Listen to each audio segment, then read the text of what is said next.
My name is Mariana, and I'm 40 years old. I work as a medical assistant and have been married for 12 years. My husband, John, and I have 2 kids, Patrick, a 3rd grader, and Katie, a 1st grader. John and I met at my hospital, where he would come to make sales. I was the one who handled his orders. At first, we just had small chats, but when we realized we had mutual friends, we got along really well. After having dinner together a few times, we started dating, and 3 years later, we got married. John is smart, a great communicator, and very charming. He always says that sales is his true calling. Honestly, I didn't think he was my type at first, but after talking to him, I fell in love. Now, 15 years later, I still love spending time with him. Even after the kids are asleep, we can talk for hours without noticing the time. Our kids, Patrick and Katie, are lively and love chatting, just like their dad. We're a typical family, and John helps a lot with household chores. He even enjoys cooking dinner. Tonight, he's making steak, something we're all excited about. John wasn't always a good cook. When we first met, he couldn't cook at all, but over the years, he's improved so much that it amazes me. John started cooking because I've been visiting my mom, who's in the hospital, every evening after work. One day, he told me, "I'll handle dinner and take care of the kids. Don't worry about us, go be with your mom." I was so touched I cried. Now, I do as much as I can in the mornings, like making breakfast and doing chores. Before heading to work, John takes care of everything in the evenings, dinner, the kids, and helping with their homework. My mom has been dealing with a chronic illness for the past 3 years, and she's been in and out of the hospital. Lately, her condition hasn't been great, so I visit her every day to stay close to her.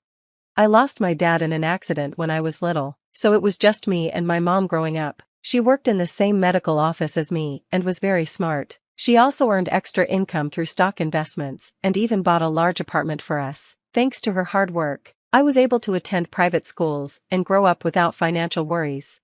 Whenever she's discharged from the hospital, I beg her to come live with us, but she always says, "I'm fine, Mariana, you worry too much." She's still independent, but I can't help but check on her daily.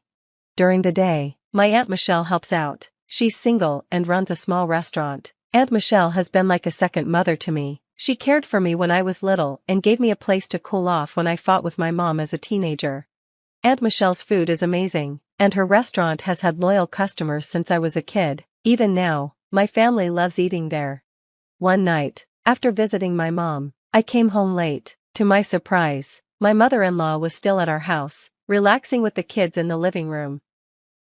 "Mariana, welcome back. Were you visiting your mom at the hospital again? You must be tired after such a long day," said Rachel, my mother-in-law. Her house is only a 5-minute drive from ours. Rachel isn't mean to me, but she can be very stubborn. When she makes a decision, she insists on doing things her way. Usually, when Rachel comes to our house, it's because she wants money. My father-in-law, Craig, still works hard, but Rachel has been asking us for $500 every month to cover her living expenses. Recently, though, she's been coming over more often to ask for extra money, saying she's struggling. Today, she said she came to visit the kids, but I suspected she actually needed money. Once the kids were asleep, Rachel told me, "I'm short on money again this month. Can you give me a little more?" John, my husband, got upset. "Again this month? We've been giving you money every month. My dad is still working, so what are you spending all that money on?" Rachel didn't back down. "Don't be angry," she said. "I'm getting older, and I have hospital bills. You want me to stop going to the hospital? Your dad's salary is going down because of the recession." This argument happens every time, but Rachel always makes an excuse and won't leave until we give her the money. I calmed John down and gave Rachel $200 I had in my wallet. After she took the money, John went to take a bath, so I walked Rachel to the door. "Thank you, Mariana, you're always so helpful," Rachel said. Then she asked, "By the way, how is your mom?"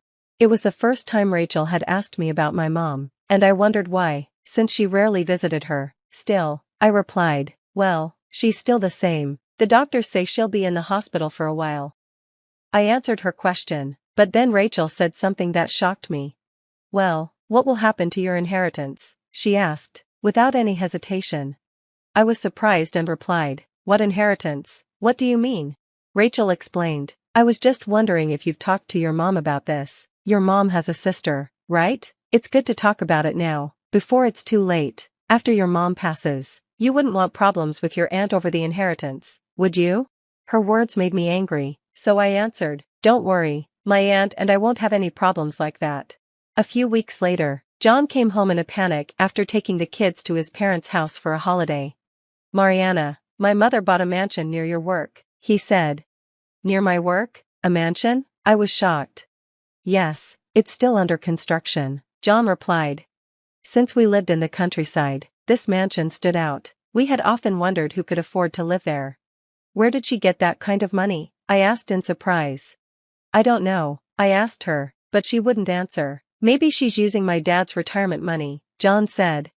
Wait a minute, if Rachel is buying a mansion, does that mean we don't need to give her any more money for living expenses? I asked. Exactly, if she can afford a mansion, then she should be able to handle her living expenses too, John said, frustrated. We were angry because we had been giving Rachel money, thinking she needed it, but now it seemed like she had plenty of money for a mansion. John and I decided we wouldn't give her any more money, no matter what excuses she made in the future. We learned that Rachel's mortgage for the mansion had been approved and it would be ready in 6 months. She told John she was excited to live there in her old age. 1 month later, my mother passed away. I was shocked, because she seemed healthy when I visited her the day before. It was a blessing in disguise when I got a call at work that my mom was in critical condition. I rushed to the hospital and was with her during her final moments. She passed away shortly after I arrived. Maybe she was waiting for you, Mariana, Aunt Michelle said as I cried. The wake and funeral took more time and energy than I expected, so I didn't have much time to grieve. After the funeral, I felt completely drained, and my children comforted me. Afterward, I spent the day cleaning my mother's house with Aunt Michelle. As I found old memories, I couldn't help but cry. During this time, John helped with everything, house chores, and taking care of the kids. He was also busy with work, but I was so grateful for his support. Patrick and Katie were so sweet. Patrick told me funny stories from school to cheer me up, and Katie showed me her A+ test result to make me happy. Though I cried a lot after my mom passed away, John, Patrick, Katie, and Aunt Michelle supported me through it all. Then, 3 days after the funeral, I returned home from cleaning up my mom's house and found Rachel at our door again. As soon as I walked in the door, Rachel quickly asked, "When will you get the deposit? The payment is due soon." "Deposit? Payment? What are you talking about?" I asked, confused. "I mean your inheritance. You must have gotten a lot of money, right?" "Inheritance? I gave up my inheritance," I replied. "What? Are you serious?" Rachel exclaimed, her voice loud enough to echo in the house. After my mother passed away, I learned that her inheritance was nearly $2 million. She had told me that she wanted me and my aunt to split it evenly. But my mother often talked about my aunt. She would say things like, "If anything happens to me, please take care of Michelle. I hope Michelle can use my inheritance to fix up her restaurant." "Oh, Mom, don't talk like that," I would reply, trying to lighten the mood. Even the day before she passed away, my mother was worried about my aunt's restaurant. "Are there any customers coming to Michelle's place? She said the air conditioning is broken again, and I'm concerned," my mother said. Aunt Michelle's restaurant had been around for a long time, even before I was born, and it was showing its age. My mother had offered many times to help renovate it, but Aunt Michelle always turned her down. She didn't want to take my mother's money, and she didn't want to stop working while the restaurant was being renovated. Aunt Michelle had been able to keep the restaurant running, but it was getting old, and repairs were becoming more and more expensive. She often mentioned that while her regular customers still came, it was hard to attract new ones, because of the restaurant's worn-down appearance. Since I'd been a regular customer for many years, I wanted Aunt Michelle to keep the restaurant going. She had always put work before herself, even if it meant cutting back on her own living expenses. She lived on the second floor of the restaurant and lived very frugally. I worried about her every time I visited. The cost of ingredients had gone up, but Aunt Michelle never raised her prices for the customers. John and I both work, and while we're not rich, we're not struggling either, even if I had received a large sum of money. I didn't need the inheritance, so I wanted to give it all to Aunt Michelle. At first, Aunt Michelle refused, but when I told her that my mother had been worried about her even the day before she passed away, she agreed to accept it. I talked to John about it, and he was supportive of my decision. We had both enjoyed going to Aunt Michelle's restaurant since we were dating, and we always wished she had more customers. When I told Rachel that I had given up my inheritance, she got angry. "What? Why would you do that without asking me? How am I supposed to pay for my mansion?" she yelled. "Your mansion? I thought you already paid for it," John asked, confused. Rachel replied firmly, "The down payment is due in a week. I've been waiting for your inheritance to come through." I was furious when I heard Rachel say she had been counting on my mother's inheritance to buy the mansion. "What did you just say? Don't insult my mother. Even if we did get the inheritance, why should I use it to pay for your mansion?" I shouted. I had never spoken so firmly to Rachel before, and I was so angry that I started crying. "Of course, you should pay for my mansion. You were so desperate for your mother's inheritance that you spent all your time with her, leaving your own family behind, didn't you?" Rachel retorted. "That's a terrible thing to say. I never thought that. My mother never wanted this. Please leave," I said, upset. I had only been worried about my mother, and I never discussed inheritance with her. All I wanted was for my mother to live as long as possible. Rachel's request for money had nothing to do with my mother's legacy. "Mom, that's just rude," John shouted. "Mariana didn't think like that at all. What did you do for Mariana's mother? You hardly visited her. I'm really disappointed in you. Please leave. We won't be giving you any more money." After John said this firmly, Rachel responded angrily, "You two are horrible children. I'm leaving." And with that, Rachel left our home. Afterward, John apologized to me. "I'm sorry about my mother. I didn't know she was thinking like this. Don't worry about her," he said. Later, John told me that because of Rachel's age, she had agreed to a shorter mortgage term and a higher down payment. From that day on, Rachel contacted John every day, trying to get money from him, but he refused to give her any.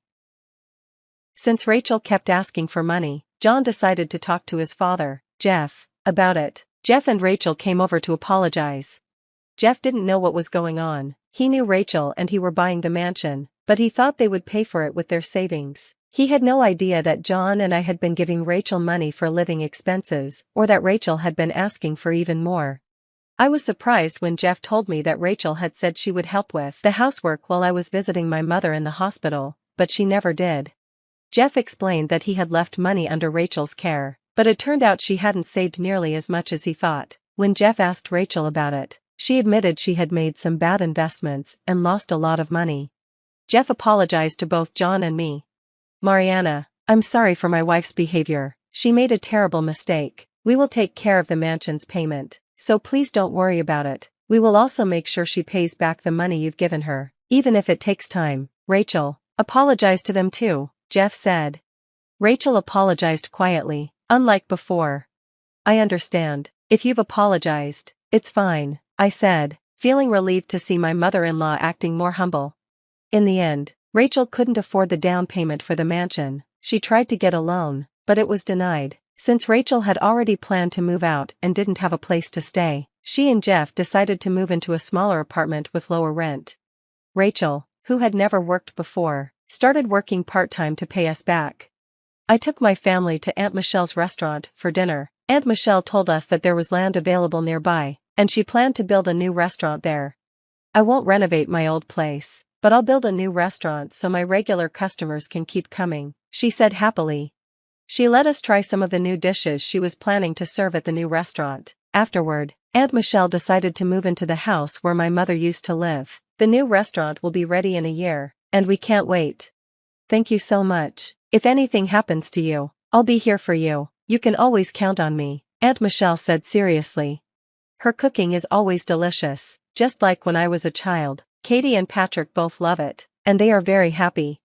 I believe my mother is watching over us from heaven as we enjoy Aunt Michelle's food together, happy as a family. Massive black clouds loomed over the city, their might palpable. Thunder rumbled as a terrible storm approached.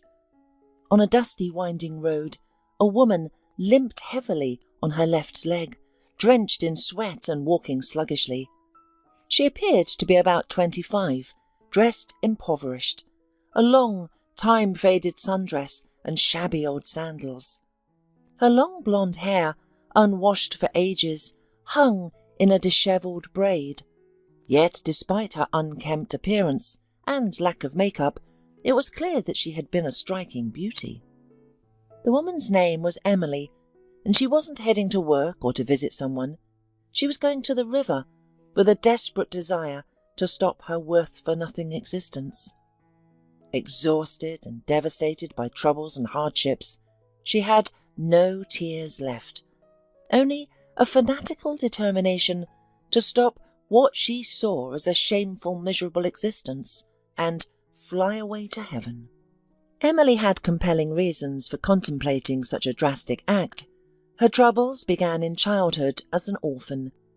Abandoned and freezing like an unwanted kitten in an alley, she was rescued by a kind-hearted janitor who took her to the police. From there she went to an orphanage. Emily knew nothing of her parents, even her name. Emily knew nothing of her parents. Even her name, Emily Smith, was given to her by orphanage staff. Life in the orphanage was far from easy, and the girl endured much. Constant hunger, attacks from aggressive boys, bullying and humiliation from callous staff, and an overwhelming feeling of being unwanted. Emily dreamed that parents would come for her, as they did for other children, to take her into their family.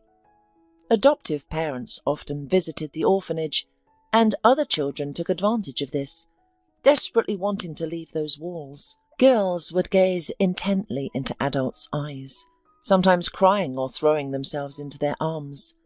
This strategy often worked, but Emily couldn't bring herself to do it. Instead, she withdrew, becoming invisible, and went unnoticed. Despite these challenges, Emily excelled in her studies, particularly in mathematics. She could easily multiply large numbers in her head and solve complex equations. Her teachers praised her and encouraged her to pursue university education. Emily shared this dream, but as an orphan, her chances of securing a spot in a university, let alone a scholarship, seemed slim. After graduation, the orphanage was legally obligated to provide housing, but options were limited. All desirable places in the city had long been allocated to those more assertive, leaving only village houses available. With no alternatives, Emily had to accept. She became the owner of a dilapidated house in the near village under a social rent agreement, though the paperwork was unclear. Upon arriving in the village, Emily could hardly believe her eyes, even double-checking the address. Before her stood a time-worn, long-neglected house.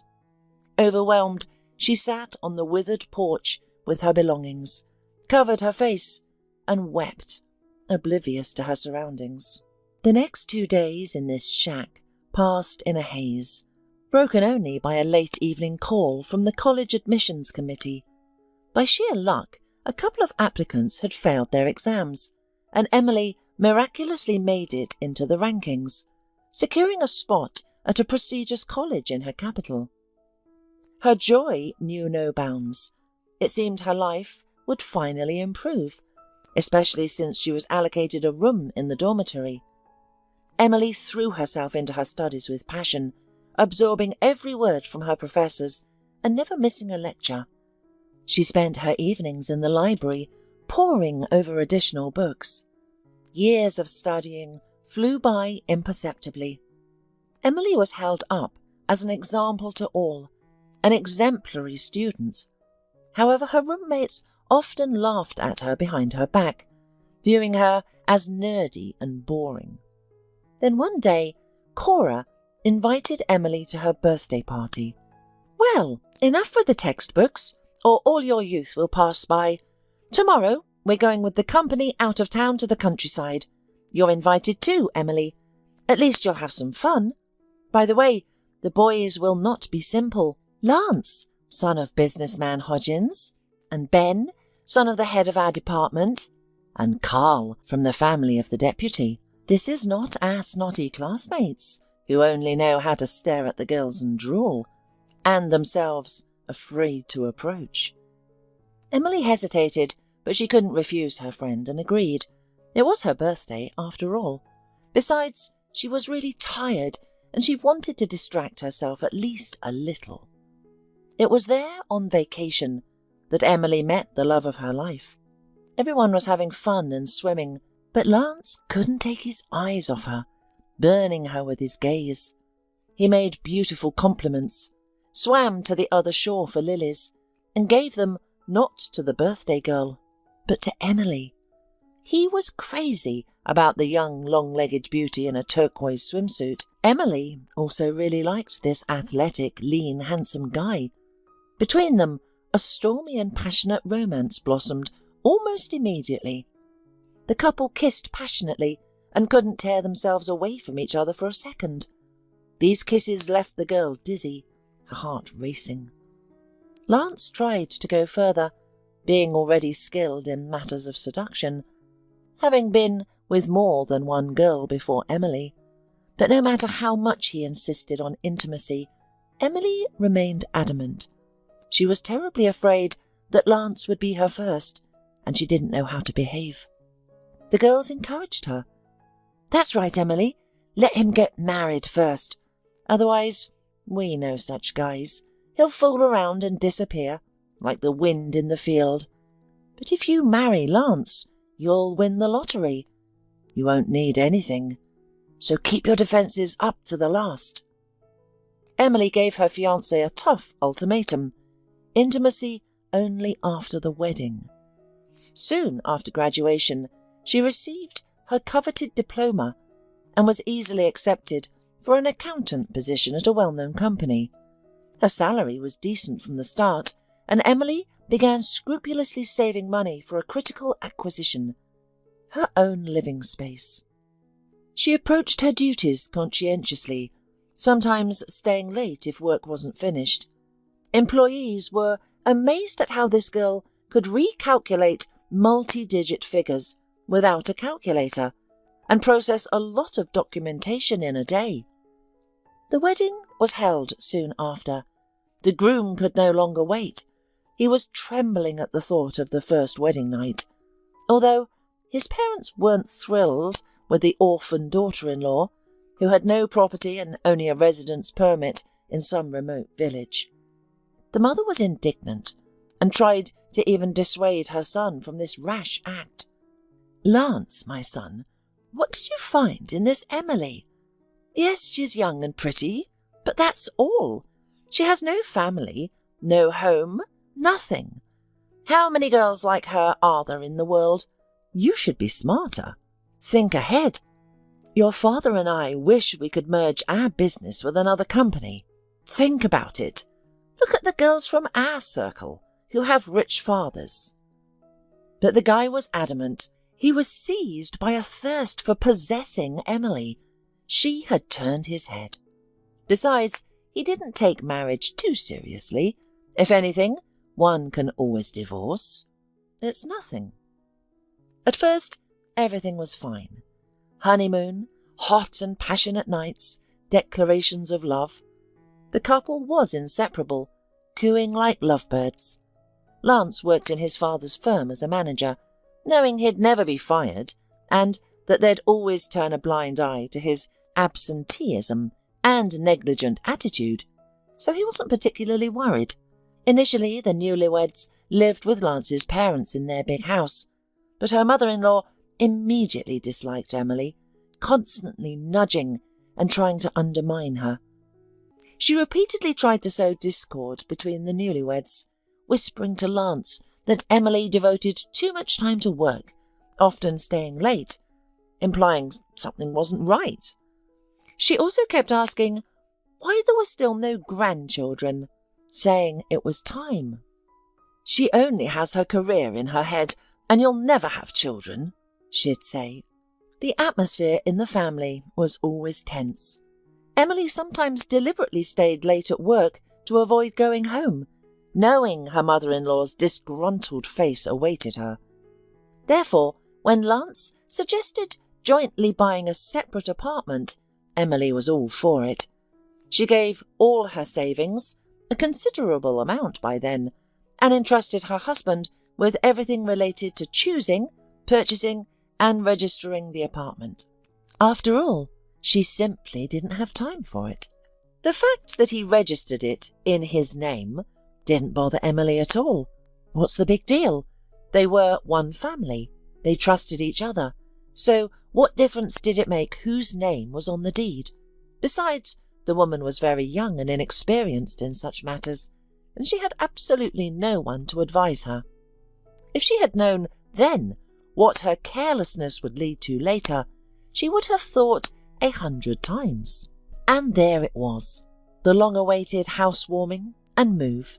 Emily dreamed that now at last they would live peacefully and happily, without the admonitions of her harmful mother-in-law. She began enthusiastically equipping the new family nest, choosing curtains and dishes herself, rejoicing at each acquisition. But it was not to be. Lance, having escaped parental control, let himself go in all sorts of ways. He was fed up with the boring and monotonous family life with Emily and wanted excitement again.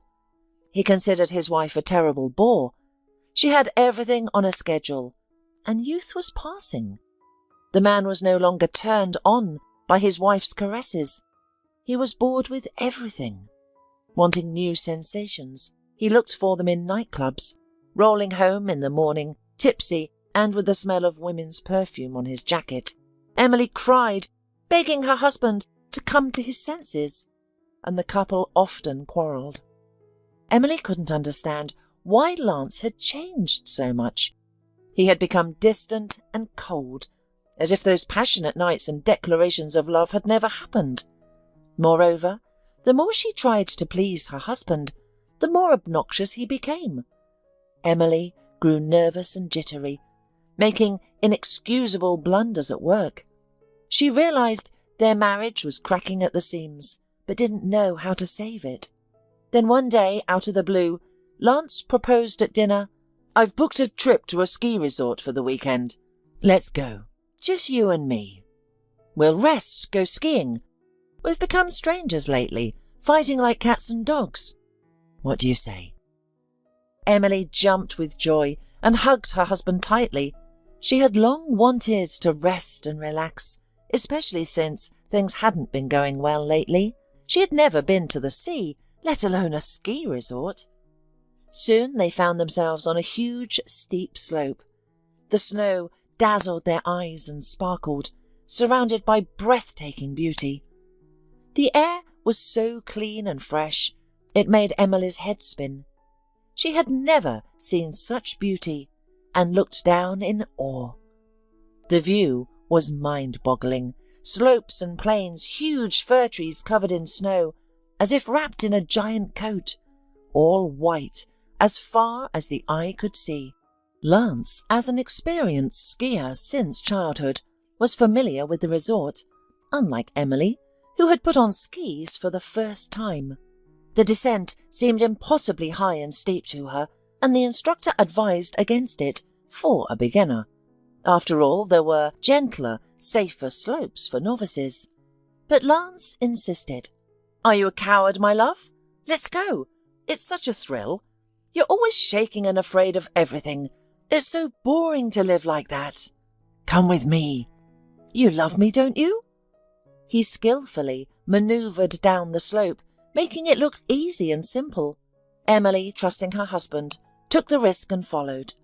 She only remembered the fall and the excruciating pain that followed. She tumbled down for what seemed like an eternity, darkness engulfing her, resulting in a compound fracture of her femoral neck. This, however, was just the beginning of her troubles. Emily was hospitalized for months, unable to get up or walk, staring at the ceiling for days. Worse still, Lance visited her only once, coldly inquiring about her health and prognosis. Upon learning that the fracture was severe, with a high risk of permanent limping, he simply vanished. He never showed up again and stopped answering his phone. Emily dialed his number countless times, always hearing the same message: "The called subscriber's device is switched off or out of network coverage." Emily wept, unable to comprehend the situation. How could her husband disappear? 2 months later, she finally left the hospital, limping badly on her left leg. The fracture hadn't healed properly, and she needed more surgeries she couldn't afford. Then something terrible happened. She barely made it home by bus and tried to unlock the door, but the key wouldn't turn. Confused and frustrated, she longed to get inside, take a hot shower, and try to locate Lance again. Suddenly, strangers, an elderly couple, opened the door, staring at her in bewilderment. "My dear, what are you doing?" they asked. "What right do you have to break into someone else's apartment? We're going to call the police." Emily was stunned. I don't understand. How is this someone else's? It's my apartment. I bought it with my husband." "Where is he?" "We lived here until I went to the hospital with a fracture. My husband is Lance Hodgins, and I'm Emily Hodgins, his lawful wife. Can you explain what's going on?" The old lady retrieved some documents and handed them to Emily. "Look here, we recently bought this apartment. The registered owner was Lance Hodgins. No one else was listed. The transaction was legal and notarized. I'm sorry, but everything's in order. We found some papers from the former owners. Take them. We don't know what to do with them." With trembling hands, Emily opened the envelope. Inside was a divorce certificate, stating in black and white that she and Lance were no longer married. It felt like a nightmare or a cruel joke. In a daze, Emily left the building and went to her workplace, only to be turned away. They handed her a labour book noting her termination due to absenteeism. What a twist! Emily tried to explain her hospitalization and showed her sick leave, insisting her husband should have reported everything, but they wouldn't listen. It was too late. A new employee had already been hired. Desperate, Emily rushed to Lance's parents' house, determined to uncover the truth and find out where her husband had gone. There had to be an explanation for this nightmare. She couldn't make sense of it all. Her mind refused to accept the reality before her. But her mother-in-law's harsh voice crackled over the intercom. "Get out of here, you beggar! The apartment was Lance's, and he had every right to sell it. Now he lives with another woman. She, unlike you, has status and a rich dowry. I hope they marry soon. What did you expect? Did you think he should spend his life suffering with a lame, childless orphan? Marrying you was Lance's biggest mistake, and I've told him 100 times. Don't come here again, or I'll call the police. Is that clear? You're nobody to us now." Emily shouted, her anger boiling over. "You're all miserable people. I hate you. At least give me back my things. Where are they? I need clothes." The mother-in-law replied caustically.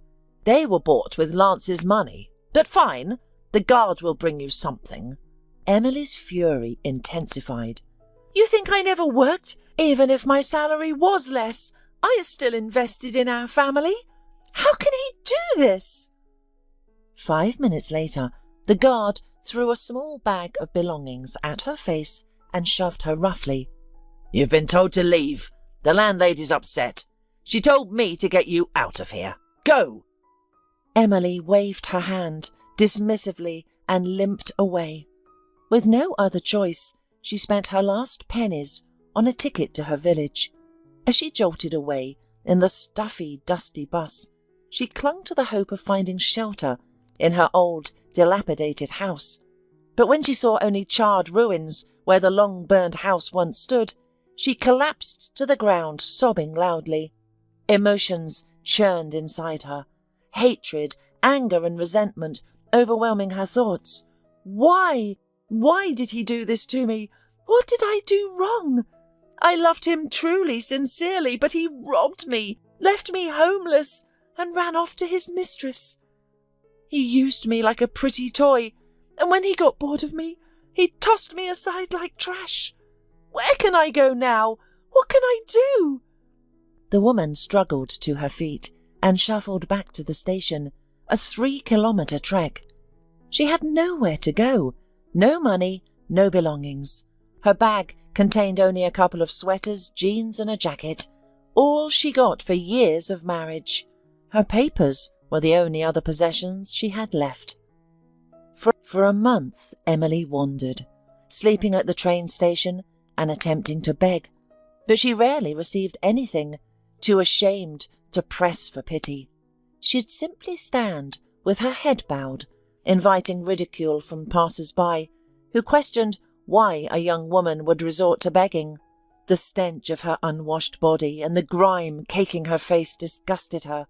Worst of all, she saw no way out of her misery.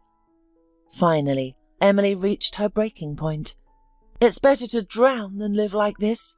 What's the point of such a wretched existence? I'm turning into an animal. With these dark thoughts, she stumbled to a bridge and leaned over the railing. Taking a deep breath, she gazed at the ominous sky one last time, steeled her nerves, and swung one leg over the edge. Suddenly, an expensive car screeched to a halt behind her. A well-groomed man in his 50s gaped at her from behind the wheel.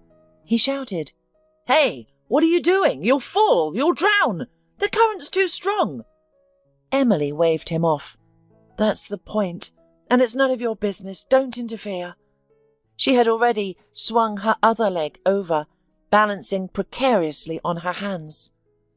The man quickly ran out of his car and picked up the light as a feather, gaunt woman. He studied her intently before making an unexpected offer. "Look, since you're at rock bottom anyway, I have a proposition. Come, work for me as a laundress for a couple of months. An employee's on maternity leave and I need a replacement. I'll give you a place to stay in the back room. I'll pay you fairly. What have you got to lose? If you still want to drown yourself after that, you can." Emily sniffled, considering his words. "I really have nothing to lose. I might as well agree. It can't be worse than this." She accepted. The stranger introduced himself as Mr. Aubrey, a pleasant man and engaging conversationalist. Expensively dressed and well-groomed, he wore an obvious wig. He listened attentively to Emily's story of her husband's betrayal, shaking his head in sympathy. He showed her to a small back room, furnished with a table, chair and couch. Though windowless, it offered more comfort than Emily had seen in weeks. Mr. Aubrey even arranged for bedding, towels and other necessities. He allowed her to use the staff shower and provided tea and cookies. As Emily sipped her tea, Mr. Aubrey offered some parting wisdom. "You know, Emily, don't rush to end things. Sometimes problems solve themselves, without our desire or effort. So work for now. We'll see what happens." The woman was immensely grateful to Mr. Aubrey for his kindness and understanding. That evening she stood under the shower for an hour, washing off all the dirt. For the first time since leaving the hospital, she fell asleep. The hard couch felt like a soft feather bed to her. Emily approached her work with utmost responsibility, diligently performed her duties, and quickly adapted. Naturally, she felt slighted that she, a professional accountant, was now merely a laundress. However, it was preferable to wandering and starving at the station. The staff quietly chuckled at the lame beggar living in the back room, but they didn't openly insult her. They still pitied her. It was a sin to mock a person with a disability. One day, a respectable man came to the laundry. He was expensively and tastefully dressed, drove a luxurious car, but there was something unsettling with his eyes. They darted back and forth like a criminal's. He turned to Emily. "I need to clean this jacket. I accidentally knocked over a jar of raspberry jam at breakfast. It needs dry cleaning." Emily's blood ran cold. She realized perfectly well that the jacket was simply bloody, not stained with jam. But she didn't show it and silently accepted the order. She jotted down the visitor's license plate number on a piece of paper, just in case. Before sending items to the dry cleaner, the instructions required inspecting all pockets. Emily did so and suddenly found a note in the front breast pocket. On a crumpled piece of paper, she read, "Help! I'm being held in an abandoned house with a green roof near the aquarium store." That was it. No name, no surname, no other details. Emily racked her brain, and sure enough, there was such a store not far from their laundry, and the house was indeed abandoned. So it wasn't someone's stupid joke, and there was not a drop of jam on that jacket. This was serious. Someone was in trouble and begging for help. What should I do? Should I go look? I'm afraid. What if there are criminals there? Should I call the police? What will I tell them? That I found a piece of paper with a note, and that's it? They'll laugh at me. Until the end of her shift, Emily was tormented by doubts, but finally decided to go and see for herself that it wasn't someone's cruel prank.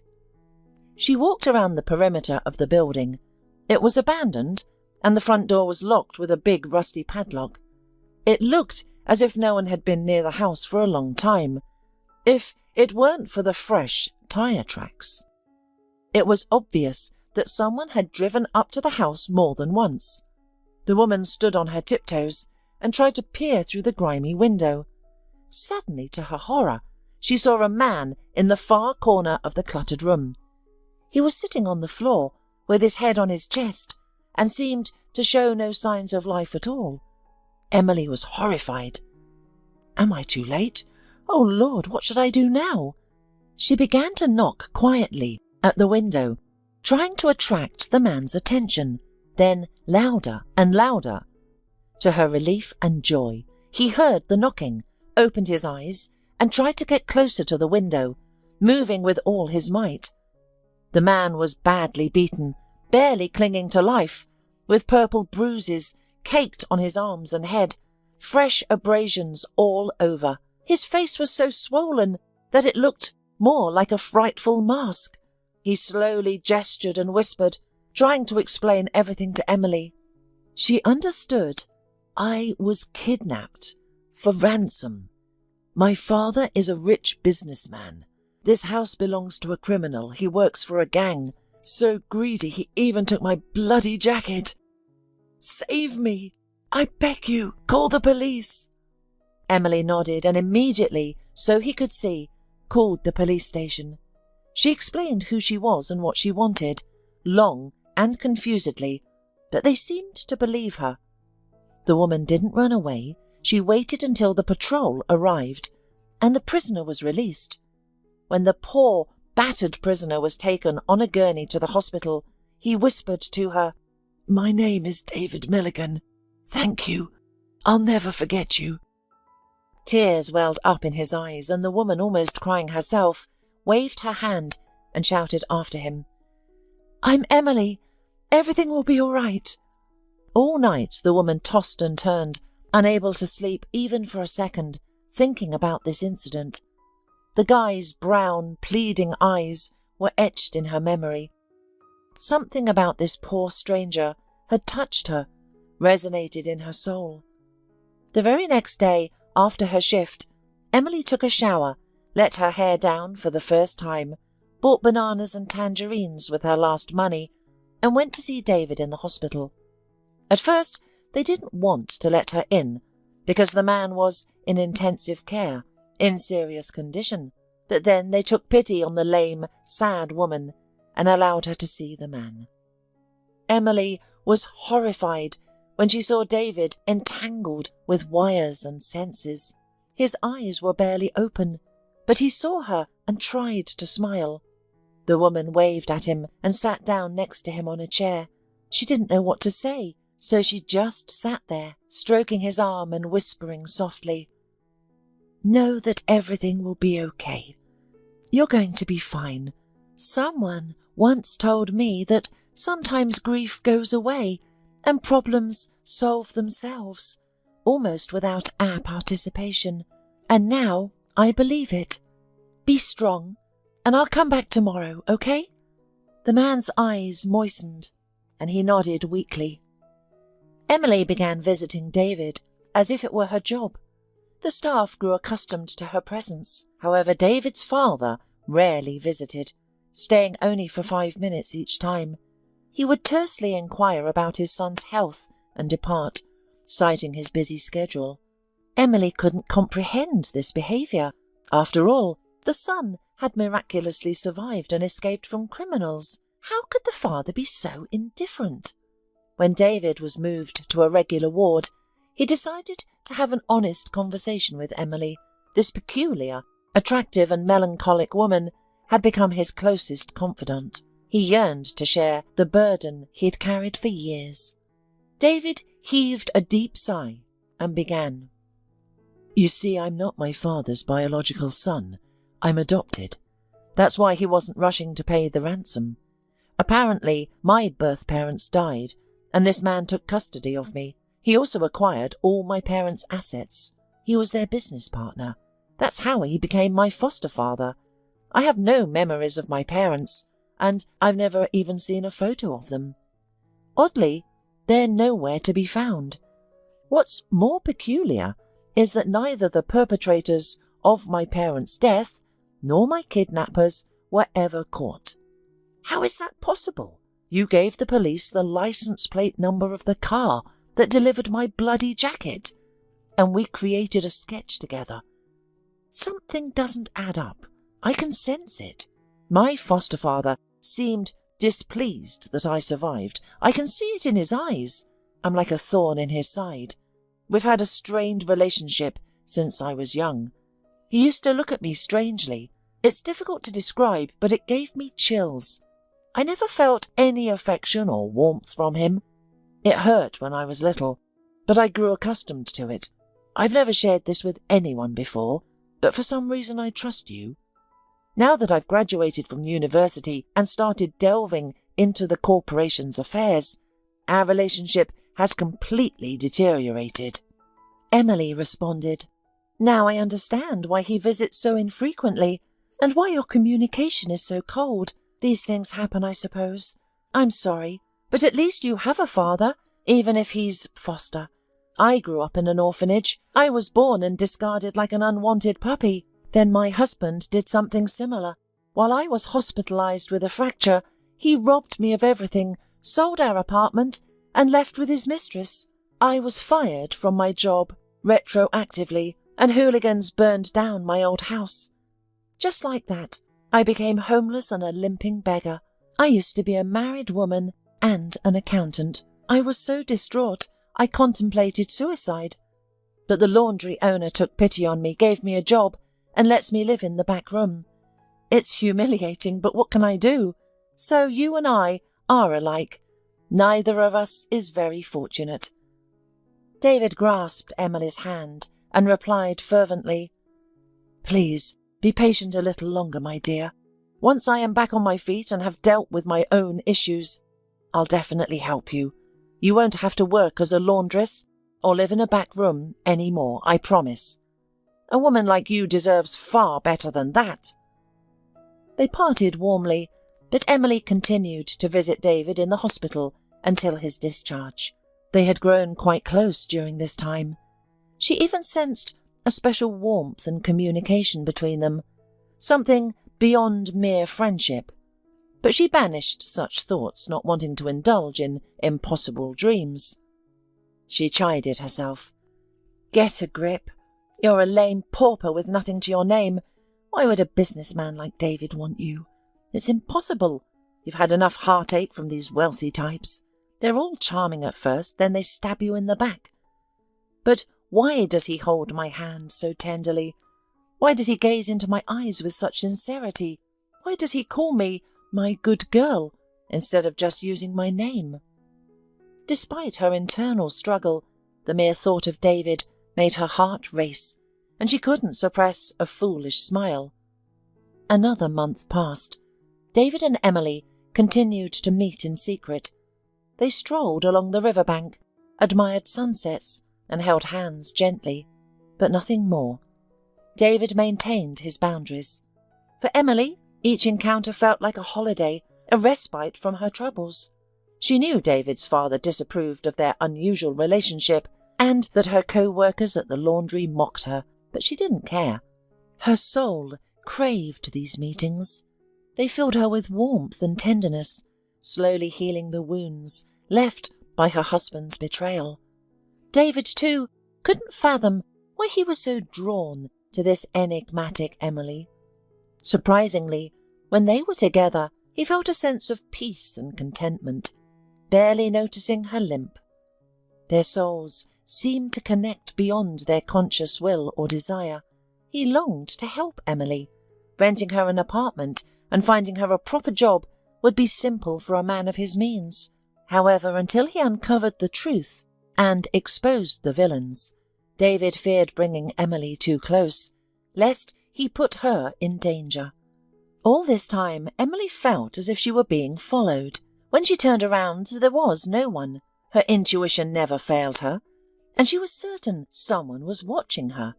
For some reason, she suspected David's father had hired someone to track them. The thought made her deeply uncomfortable, sending chills down her spine. When she shared her concerns with David, he agreed. "You know, I've noticed it too. Yesterday at the gas station, I felt someone glaring at me. I turned around, only to see a cap flash by as the man quickly hid. I thought I was imagining things, but now I realize it wasn't. What on earth is going on?" One evening, Emily was resting blissfully after a hard shift, rubbing her aching leg. Suddenly, there was an insistent rapid knock on her door. Surprised, she went to open it, thinking it might be a security guard or staff member. Instead, an elderly man stood on the doorstep, wearing a cap pulled low over his eyes and a hood that obscured half his face. He spoke quietly and quickly. "Are you Emily? May I come in? It's risky being on private property. I won't take much of your time. I have something critical to tell you." Emily hesitantly stepped back, allowing the stranger to enter despite her unease. The man sat on the couch and began to speak rapidly. "Please listen carefully. I'm John Milligan, the real father of your boyfriend, David. I originally owned the firm. I built it from the ground up with my wife's help, and it gradually expanded. When I could no longer manage all the responsibilities alone, I was advised to take on a partner.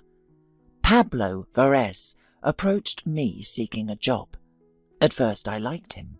He was clever, smart and savvy. For years he was my right-hand man. I began to trust him so much that I signed papers without looking, which I soon regretted. Years ago, it wasn't me who died in that accident, but my personal driver and my wife. They claimed the brakes were faulty, but my driver, Ian, was meticulous. He checked everything repeatedly before leaving and maintained the car carefully. Later I realized whose handiwork it was. My partner, Pablo Varese, wanted to take over my business. He had it all planned out. A few days later, he had fabricated evidence against me, tax evasion and clear legal violations. As a result, I was sentenced to 20 years in a strict regime prison. They tried to kill me several times, but I survived. When I was imprisoned, my son was just 2 years old. David doesn't remember me at all, I'm sure. My partner lied, telling him I died in the accident. I recently got out of prison. I can't approach my former partner. He doesn't know I'm free yet. I was about to tell my son, but I haven't got time yet. I've been following you both. Emily, please, help me meet David. I need to warn him about everything. Pablo is dangerous. He won't let David take over the corporation and will do anything to eliminate him. I've suffered enough from this scoundrel.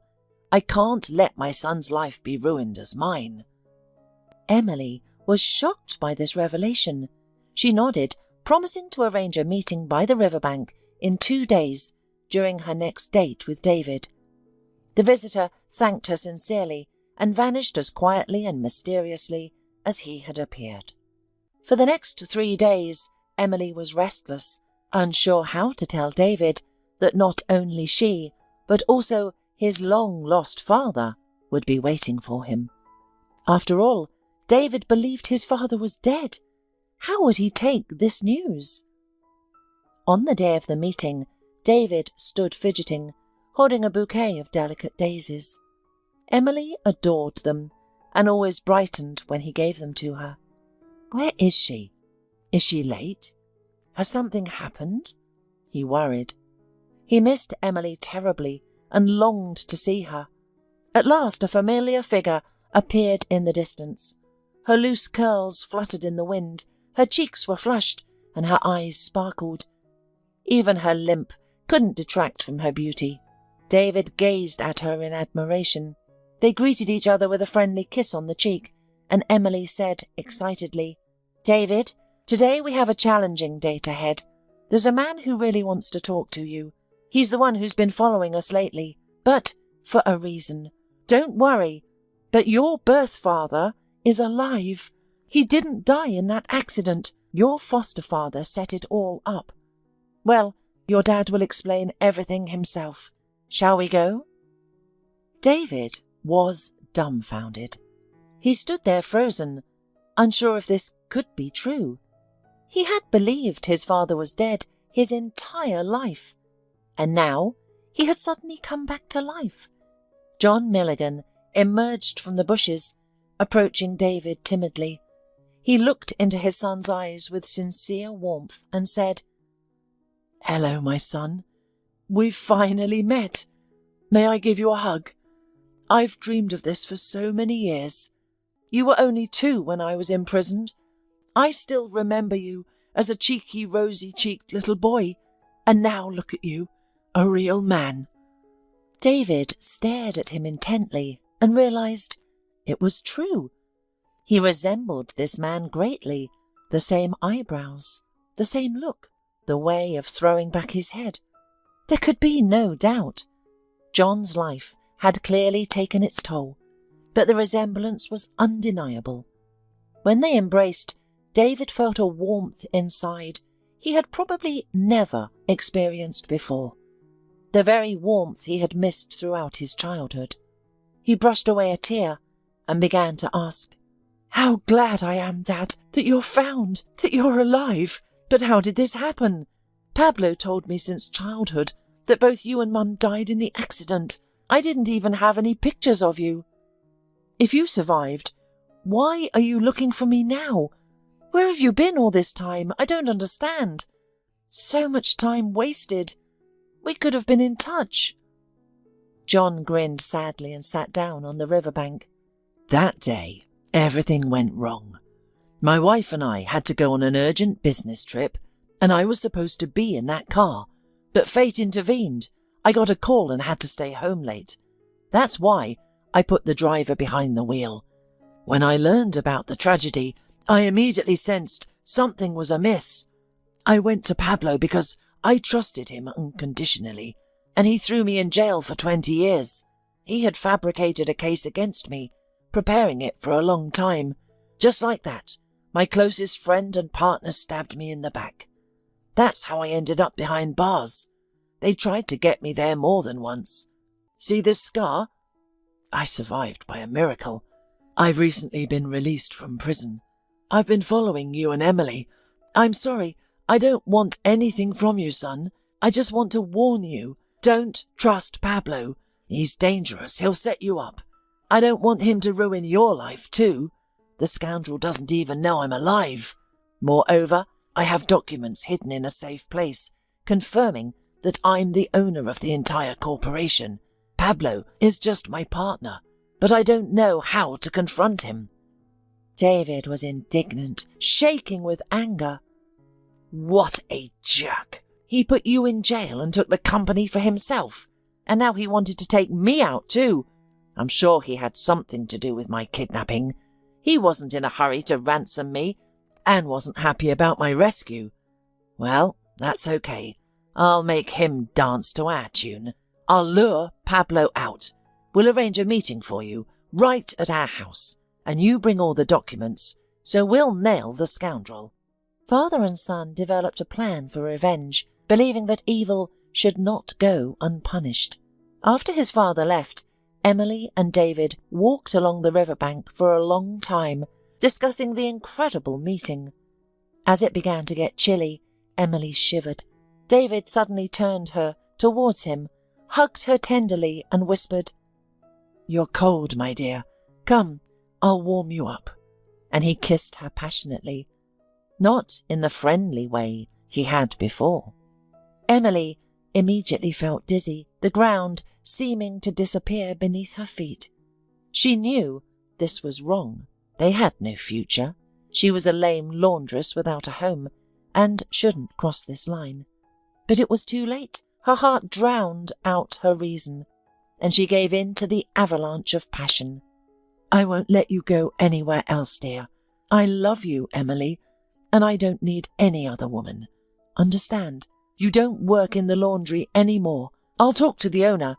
Now I'll take you to my apartment downtown, and when I deal with the scoundrel, Pablo, you and me will get married. What do you think about my plan?"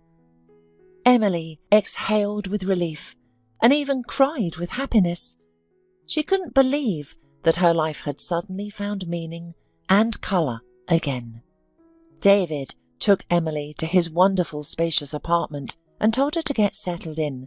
He gave her a bank card with a substantial amount of money, encouraging her not to be shy and to buy whatever she needed. They said goodbye warmly, and David left to execute his plan of revenge.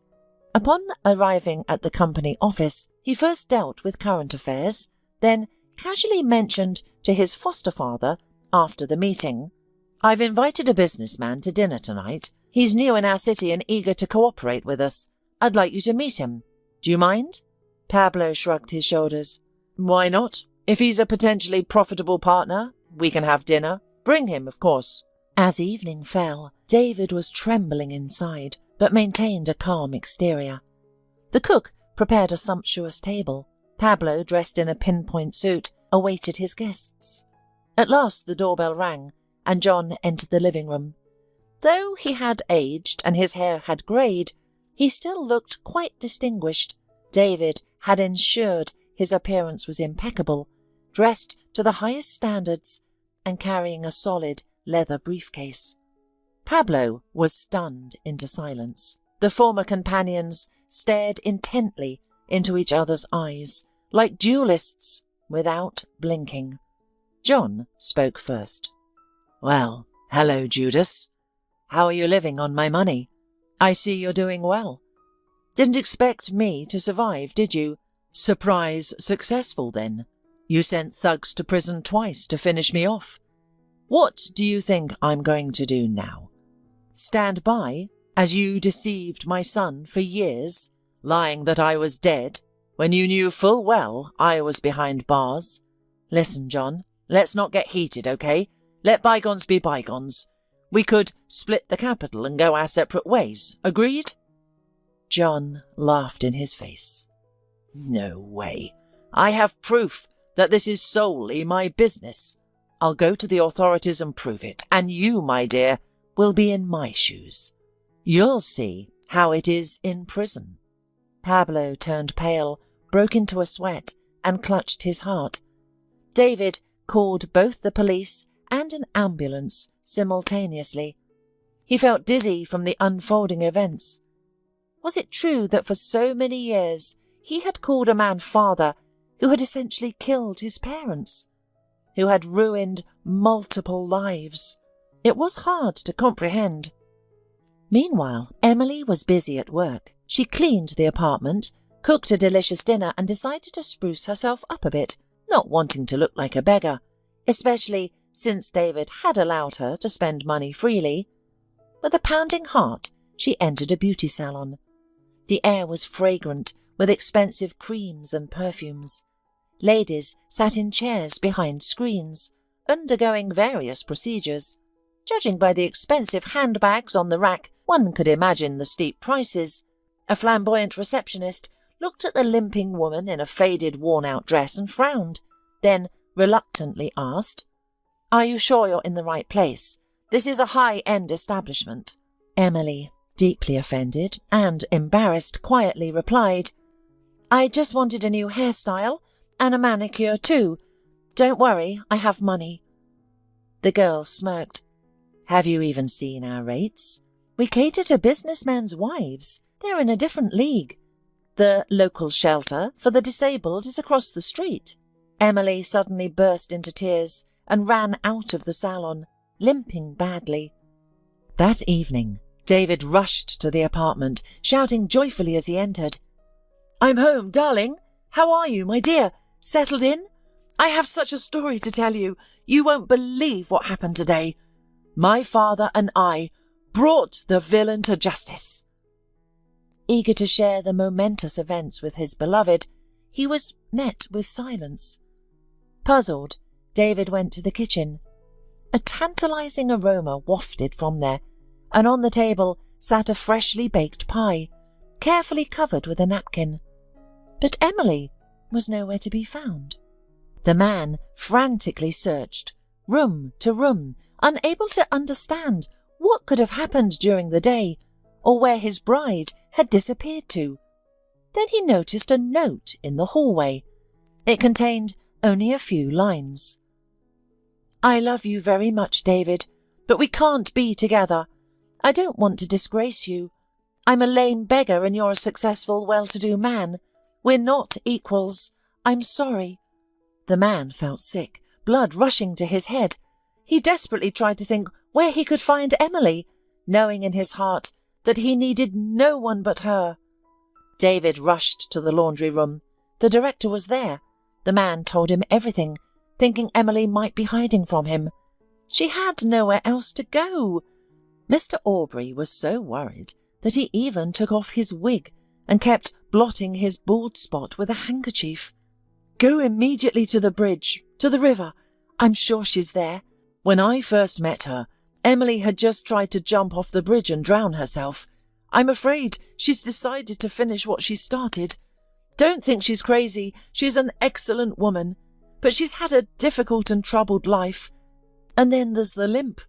Someone must have hurt her, so she's struggling to cope. She must learn to accept herself as she is." David didn't listen and rushed to the specified place.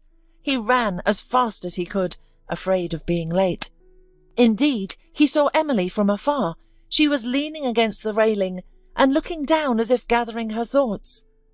The man ran up to her from behind, yanked her from the edge of the railing, turned her around to face him, and began to shake her like a rag doll. "Are you out of your mind? What if you really jumped and drowned? Emily, are you crazy? What kind of idiotic stunt are you pulling? You're an adult." The woman became hysterical and began to push David away, pounding his chest with her fists. "No, I wasn't going to jump. I just thought over my life and what to do next. Why do you need me? Everyone will mock and pity you for being with a cripple. I went to the salon today. I just wanted to get a new haircut and manicure. They told me that lame beggars like me don't belong there and simply pointed at the door. So tell me, aren't you also with me out of pity?" David understood everything. He embraced her, pressed her against him, and began to soothe her like a child. "How foolish you are. You're in my soul, in my heart. Do you understand? And I don't care about your limp. I don't even notice it, if you want to know.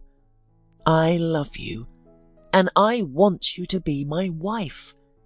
This isn't pitying. Please, go home and don't ever leave me again. Okay? I almost went crazy when I didn't find you at home." Emily felt so good and warm from these words. She believed that David really loved her, and these were not empty words. She wiped her tears and answered, "Please, forgive me. It's just that I love you so much, but I was afraid you didn't need me. I promise I'll learn to live with it and not react to the ridicule. The important thing is that I have you, and you have me." Then there was a delicious dinner, long, intimate conversations, and a sea of love. Listening to David's measured breathing in the morning, Emily was pleased. Now, her reckless impulse from yesterday seemed so foolish. To hell with all those arrogant people. Let them look and envy that a man like David loved her. With this thought, the woman finally fell into a serene and sweet sleep. After the scoundrel Pablo Verez was detained and got what he deserved after investigations and proceedings, David, Emily, and John moved into the mansion, deciding to live together in their family's ancestral home. Emily became its mistress with pleasure. She kept order, prepared delicious dinners for the men, and waited impatiently for David to come home in the evenings. The man took Emily to expensive salons and shops, dressing and pampering his beloved. Now, the staff didn't snub her, but looked ingratiatingly into her eyes and tried to please her. Emily was transformed. She was unrecognizable, beautiful, well-groomed hair flowing like a waterfall on her shoulders, stylish clothes, and delicate manicure. Salon care did its job. The woman looked simply gorgeous. Massage sessions helped her develop her ligaments, and she began to limp much less. And soon, to everyone's joy, Emily realized she was pregnant. She couldn't believe it, having thought she was childless for so long. John also changed a lot. He was no longer a shabby ex-convict, but again became a businesslike and active man. He plunged into his element with redoubled zeal, spending days and nights at the company, trying to make up for all he had missed for so many years. He and his son were very close, literally on the same wavelength, and now they talked and consulted each other a lot. David said the word Dad with such trepidation every time, because now it had an entirely different meaning. Since childhood, the man had lacked paternal support, praise, and approval. In light of Emily's pregnancy, the couple decided not to delay the wedding, and it was wonderful. David didn't like excessive fuss around his person, so he invited only the closest and most loyal friends and employees to the celebration.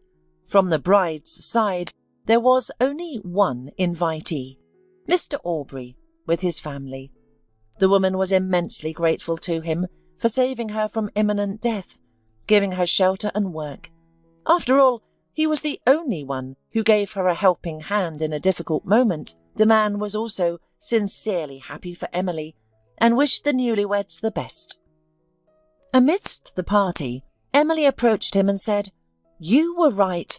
Sometimes everything in life works itself out. You just have to keep your chin up, not despair, and wait." Emily's pregnancy was surprisingly easy, and in a due time, a charming little girl named Sophia was born.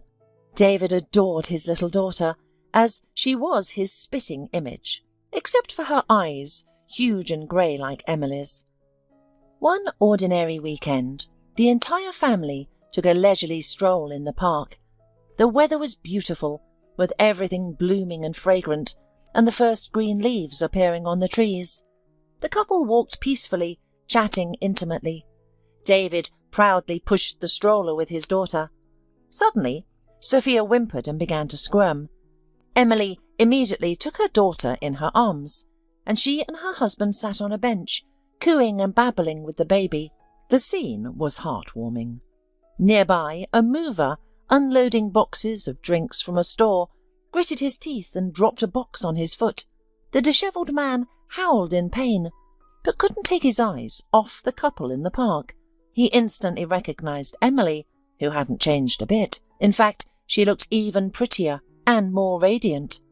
More importantly, she was visibly happy. The man next to her placed the baby back in the stroller, tenderly embraced Emily, kissed her, and they continued their leisurely walk. The loader with shaky hands, opened a bottle of beer and greedily gulped it down. It was difficult to recognise the formerly famous businessman Lance Hodgins in this downtrodden man.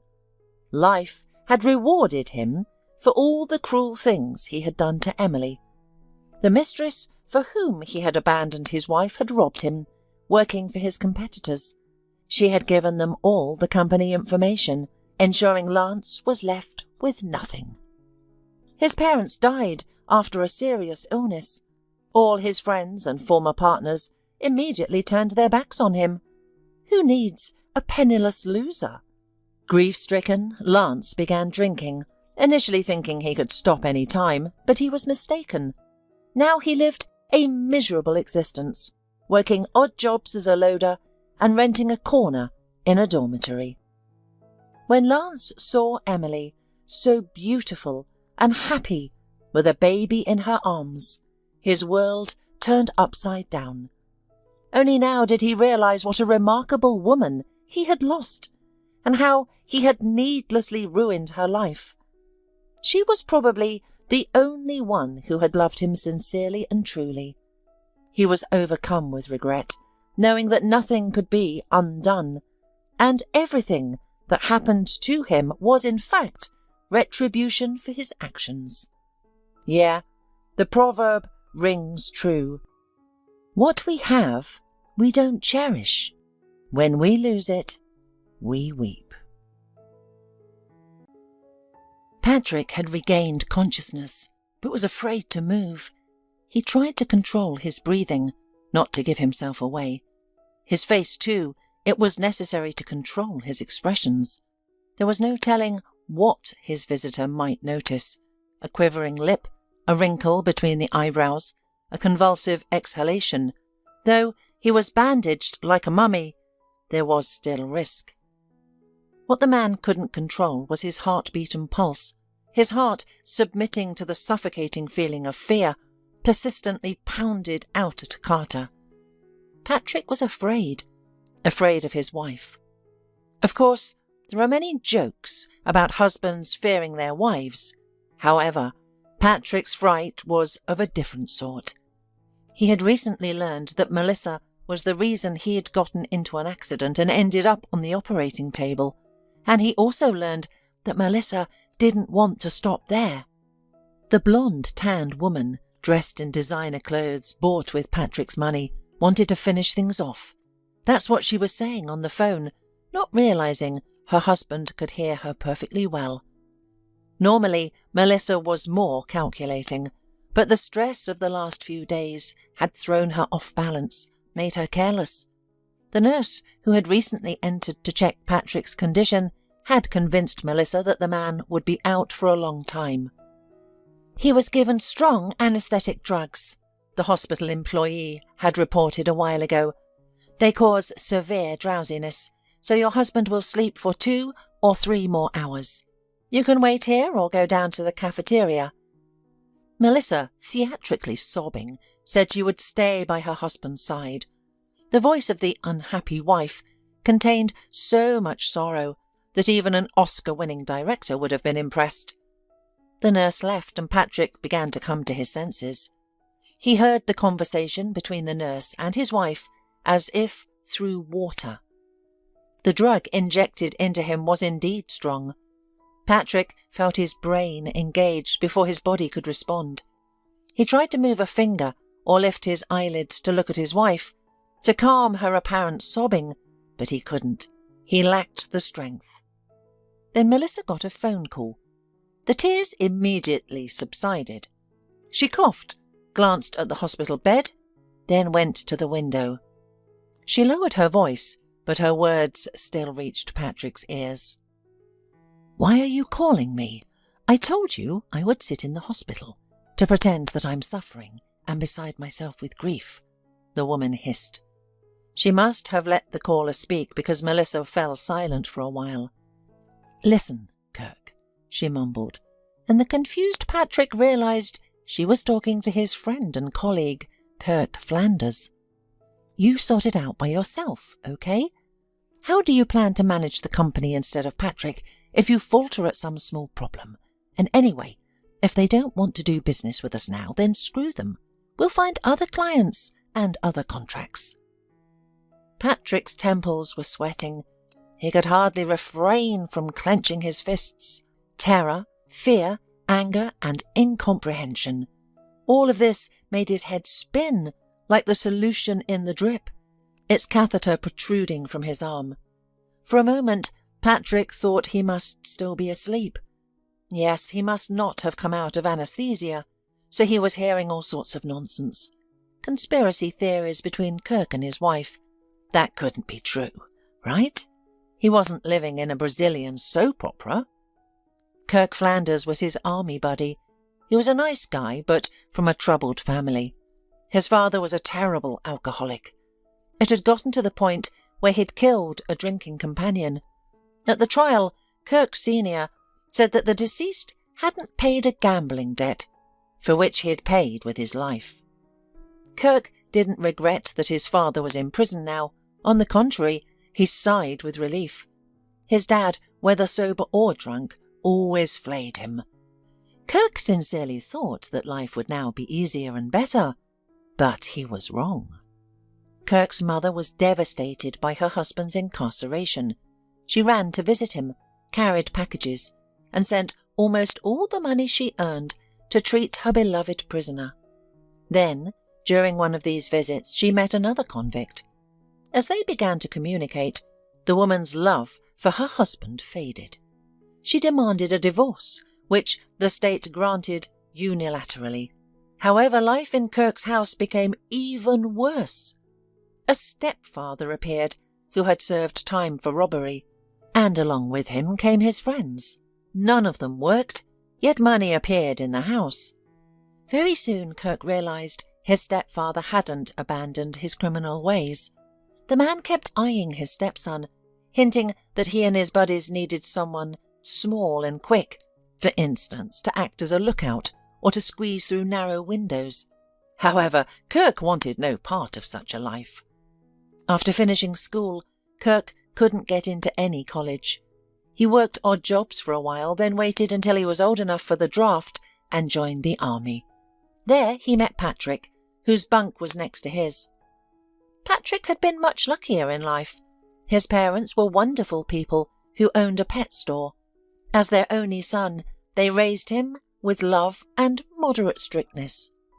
Patrick's father wanted to raise a decent good man. That's why he took on the role of disciplinarian when necessary. However, Patrick was never punished without reason. He wasn't even scolded for poor grades in school, except for skipping classes. "I don't need your grades," his father often told him. "Grades don't define you or show your knowledge. They're subjective. But I do need your effort, you know? School is the time when you have to search for yourself, to decide what you like and what doesn't appeal to you." Patrick listened to his father. He always respected him and was even a little afraid of him, though there was no need to be. The man never raised a hand to his son. He tried to talk things out. If Patrick misbehaved badly, he was punished with chores, not the belt. His mother, Mrs. Oliver, adored her son. She never even raised her voice at him, and often hid his misdeeds from her husband. Patrick was rarely denied anything. Of course, he wasn't allowed to get a snake tattoo on his entire arm at 13, nor was he permitted to go hitchhiking.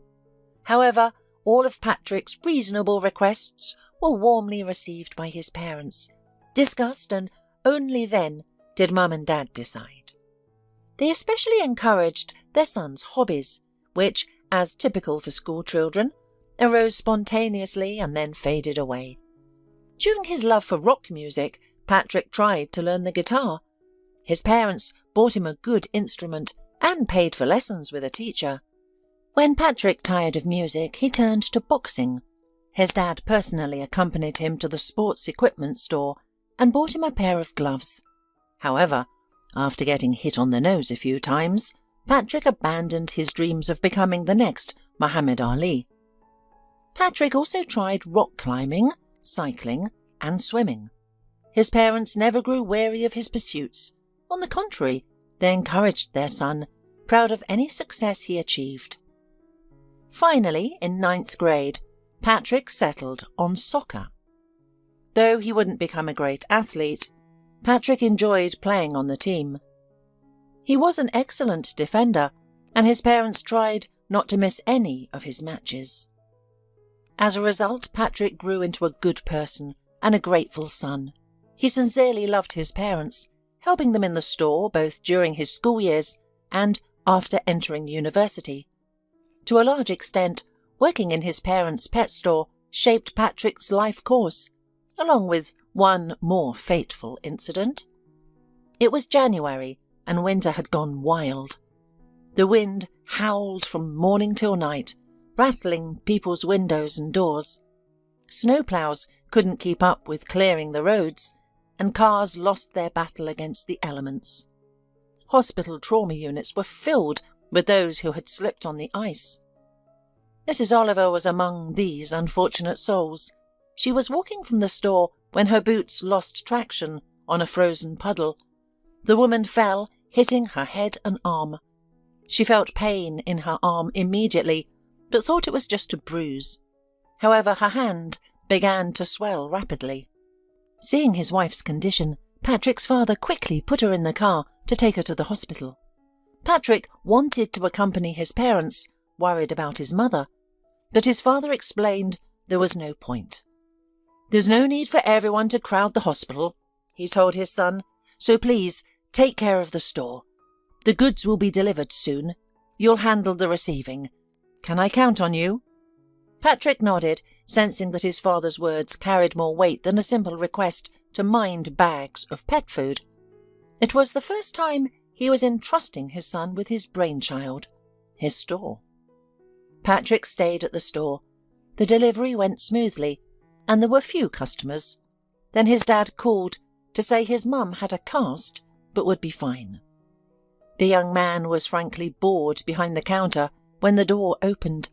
Frosty air slipped in stealthily, as if it had been waiting for this moment, bringing a couple of snowflakes with it. Patrick watched the snowflakes settle on the mat and began to melt, evaporating. He then looked up at the visitor, forcing a polite smile. However, his smile faded faster than the snowflakes in the warm room. "Can you help me, please?" whispered a girl who looked slightly younger than Patrick. Her face was red from the frost that seemed to bite her cheeks and even her trembling lips, leaving dry wounds. The girl's blue bottomless eyes were full of tears. Her dark hair was dishevelled beneath a white hat with a fluffy pom-pom. "What happened?" Patrick asked, rushing out from behind the counter. "Here, I found it on the road," the girl said, looking down. Patrick followed her gaze and noticed she was hiding something under her down jacket. The girl slightly unzipped it, revealing a puppy nestled against her heart. "What's wrong with him?" "I don't know," the girl admitted. "Maybe he was run over. It's so icy today. There are so many accidents. And you can barely see the road. Maybe he's just cold or hungry, but he's breathing and warm. He needs help." A couple of tears escaped her eyes. Patrick clenched his fingers, suppressing a desperate desire to wipe them away. The girl was awakening strange emotions in the high school student. And this puppy. Patrick adored dogs.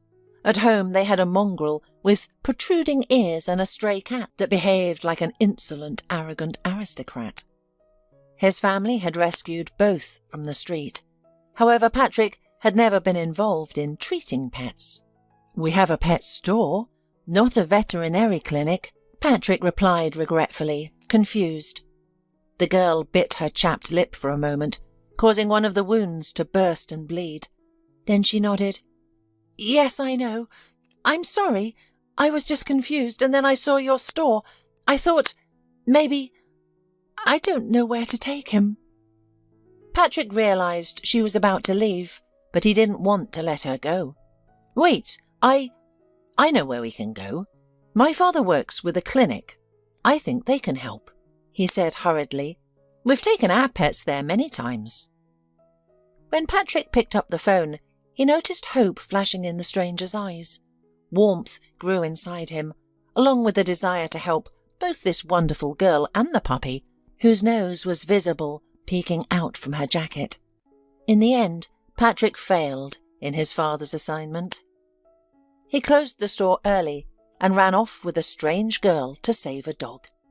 However, when Dad found out about it in the evening, he wasn't the least bit angry. He said that Patrick had made the right decision. The puppy was saved. Though hungry and with hypothermia, the vet promised it would live a long and happy life, if placed in good hands. Both Patrick and his new acquaintance were relieved by these words. Rhonda, the puppy's rescuer, was nearly in tears. She promised to take the puppy home personally. Patrick paid for the vet's appointment and the necessary medicines from his own pocket, much to Rhonda's embarrassment. They met again later when Rhonda went to the pet store to buy food for the puppy, along with bowls decorated with paw prints and a couple of toys.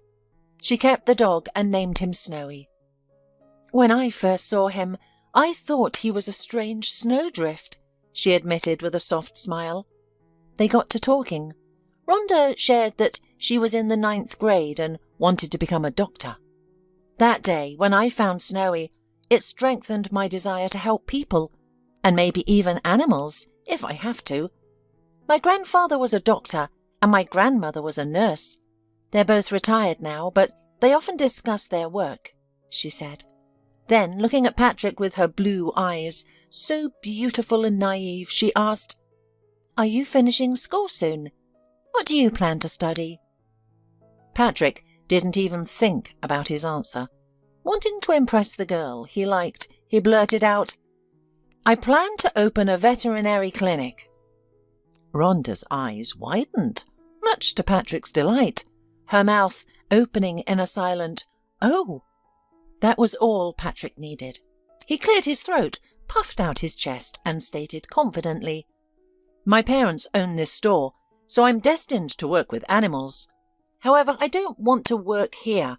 I want to run a clinic for those who can't take care of themselves. I think we'll treat not only pets, but also help street animals. We'll provide treatment, organize charity events." Patrick became more animated as he spoke, seeing the admiration in Rhonda's eyes. In the end, Patrick spun such a tale that he began to believe it himself. He even discussed it with his parents, who, as usual, agreed with their son's plans after weighing the pros and cons. "It's a good idea," Dad nodded. "I'll talk to my friend who runs the veterinary clinic where you took the puppy. You can intern with him alongside your studies, and I have enough contacts to support you." Rhonda continued to visit the store for a while, then disappeared. Patrick hadn't thought to ask her for her phone number. However, he remained true to his word. That one rescued puppy and casual conversation with Rhonda had ignited a lively interest in him. He became passionate about the new idea, deciding to become a veterinarian and open his own clinic. Patrick entered university and then went straight into the army. He didn't want to dodge the draft, preferring to fulfill his duty to the motherland before pursuing his career. It was in the army that he met Kirk. Kirk Flanders was younger than Patrick Oliver, but they became close friends. Patrick noticed that no one came to Kirk's oath-taking ceremony, so he introduced him to his friends and family. Later, he often asked his mother, when she visited on weekends, to bring Kirk homemade pies and other treats. Mrs. Oliver was happy to oblige. She cared for Kirk, such a young and sweet boy. By the end of his military service, Kirk had become an integral part of the family. He became like a brother to Patrick and a son to his parents. But who could have known what their kindness would lead to? After the army, thanks to his father's support, connections and finances, Patrick quickly found his place. He opened a small clinic, and success soon followed. Before long, Patrick owned a network of popular animal clinics throughout the city and region. He even opened branches in rural areas where they helped not only house cats and guard dogs, but also cows, horses, and other farm animals. Kirk, who had no formal education and had always been a wanderer, became Patrick's assistant. Patrick took Kirk under his wing, gave him a job at his office, and taught him everything from scratch. It must be said that Kirk did well, striving to justify his friend's trust.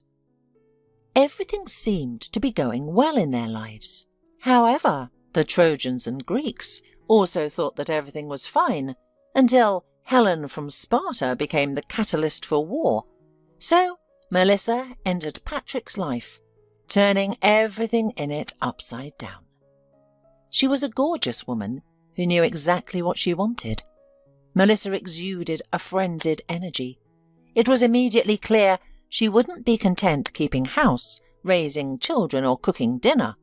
No, she was a different breed of woman. Yet Patrick managed to make Melissa's head spin. Patrick's parents weren't thrilled with their son's choice, but they held their tongues. At first, Patrick revelled in passionate nights with his sultry wife and the admiring glances directed at Melissa, but soon his rose-coloured glasses slipped off.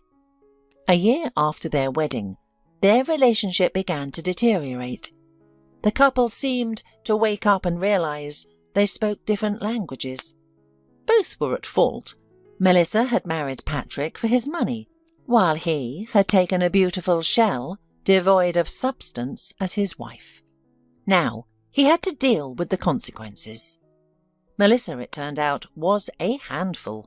Before the wedding, she hadn't tried to get rid of Patrick's dog, but after getting Goal, she suddenly claimed a severe allergy. Poor Spike was relocated to Patrick's parents, leaving Patrick feeling like a traitor. Melissa, who had previously kept herself in check, now seemed to be off the leash. She constantly spent money, disappearing into beauty salons, stores and clubs. Patrick worked hard, helping his parents, as his father's health declined and his mother fell ill frequently. He tried to talk to his wife, but in vain. Finally, Patrick gave up. "Melissa, we're incompatible," he admitted. "I see family differently. I don't like your lifestyle or your views on marriage. To be honest, I want children, more than one. I'm sorry for wasting your time, but it would be better for us to separate now, before it's too late." Patrick hoped to resolve their conflict peacefully, but Melissa had no interest in peace. The temperamental woman was eager to create scandals, shouting and breaking dishes. Once, a cup even flew at Patrick's head, cutting his eyebrow. And now Patrick lay in the hospital ward, listening to her angry, stinging whispers, and wondered, was the moment she saw my first wound, noticed the first drop of my blood, a turning point? Was it then that she, like a shark, smelled blood and tasted her victim? It turned out that Melissa didn't want to part with the money she had access to, but she planned to keep it in a terrible way. What? Partners and doctors are waiting for Patrick's return? Melissa chuckled, as if Kirk had told her a great joke. "They won't. Let them prepare funeral flowers. And you, be ready to give a farewell speech about how he was like a brother to you. And don't forget to ingratiate yourself with his parents afterward. They don't like me at all, but they adore you like family. It'll be easier for you to gain their trust." Patrick's breath caught, and his wife's voice continued to penetrate him like poisoned air. "What? No, Patrick isn't awake yet. Yes, the operation went well, too well," she reported to her accomplice with feigned pity. "If you had listened to me, everything would have turned out differently. We could have bribed the surgeon. Then Patrick simply wouldn't have made it out of the operating room. It would have been easy for him to cut something with his scalpel." Patrick opened his eyes. The light hurt, but he paid no attention.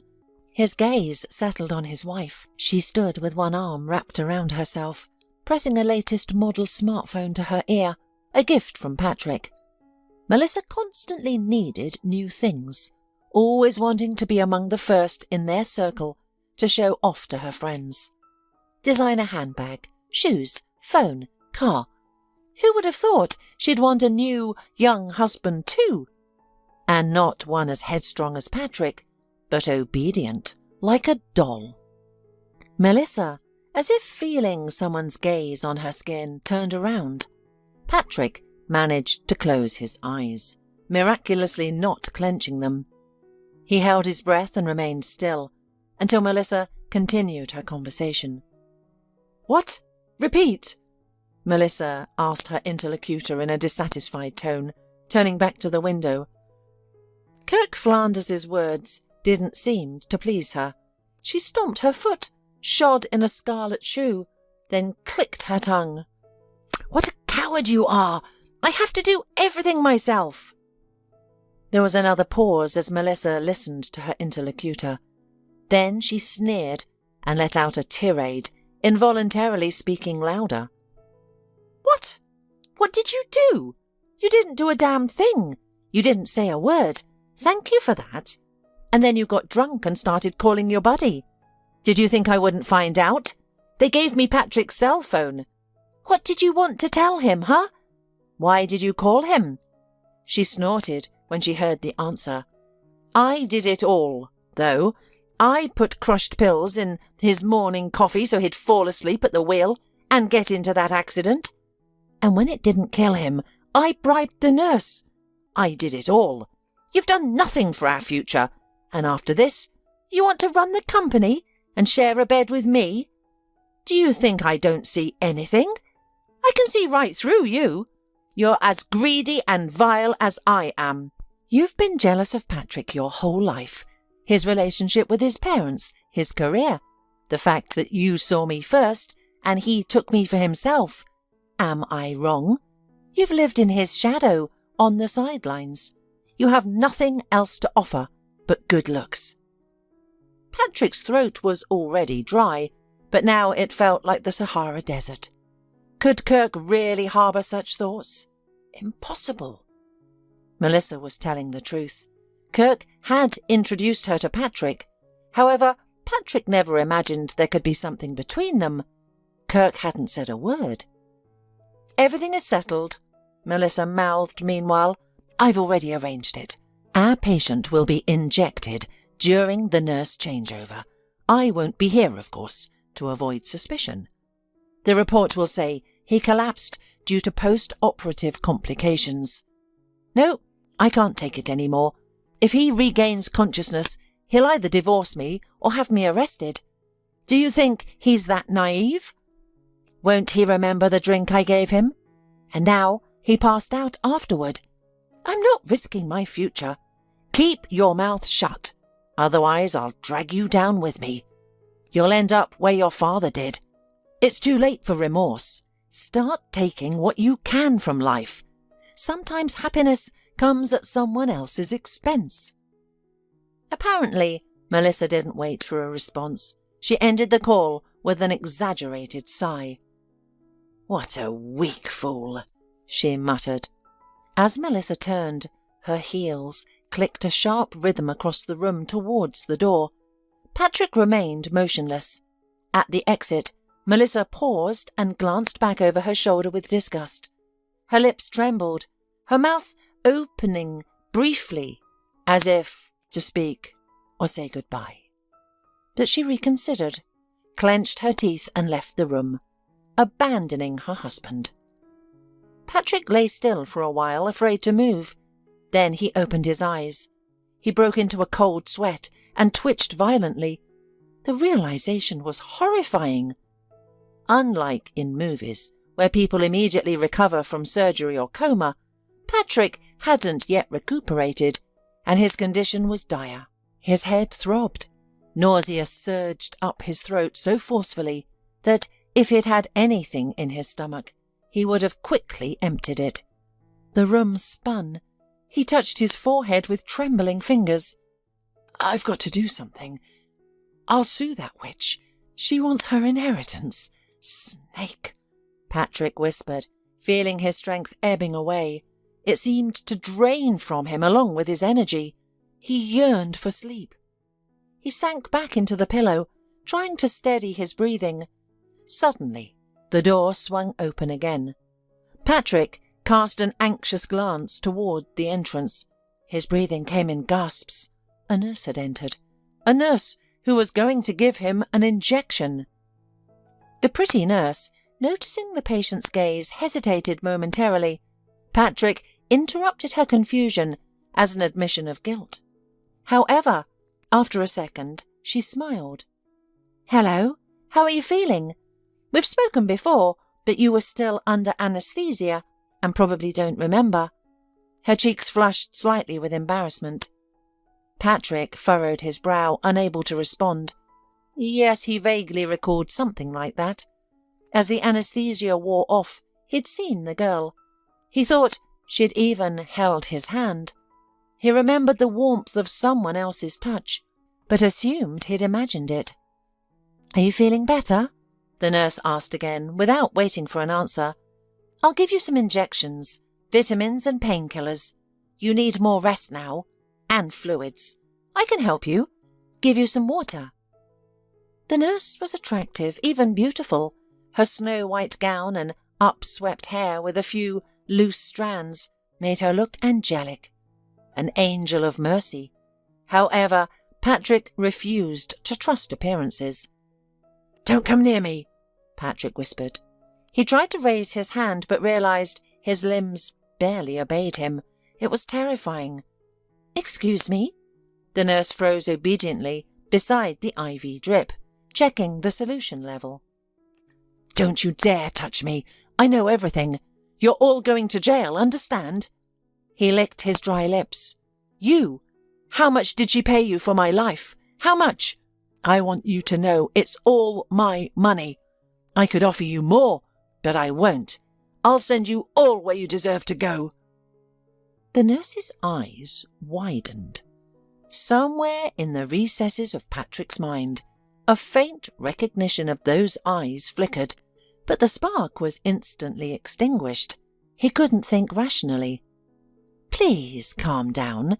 I think you're experiencing post-operative psychosis. Your mind is confused. You can't distinguish reality from illusion." "I can do anything." "Let me check your temperature. You must have a fever." Patrick jerked away from the nurse's hand so violently that the catheter tore from his skin, causing pain. However, he barely noticed, nearly falling off the bed. "What are you doing? If you hurt yourself, the doctor will have my head," the nurse cried fearfully. She tried to catch Patrick, but he fought back.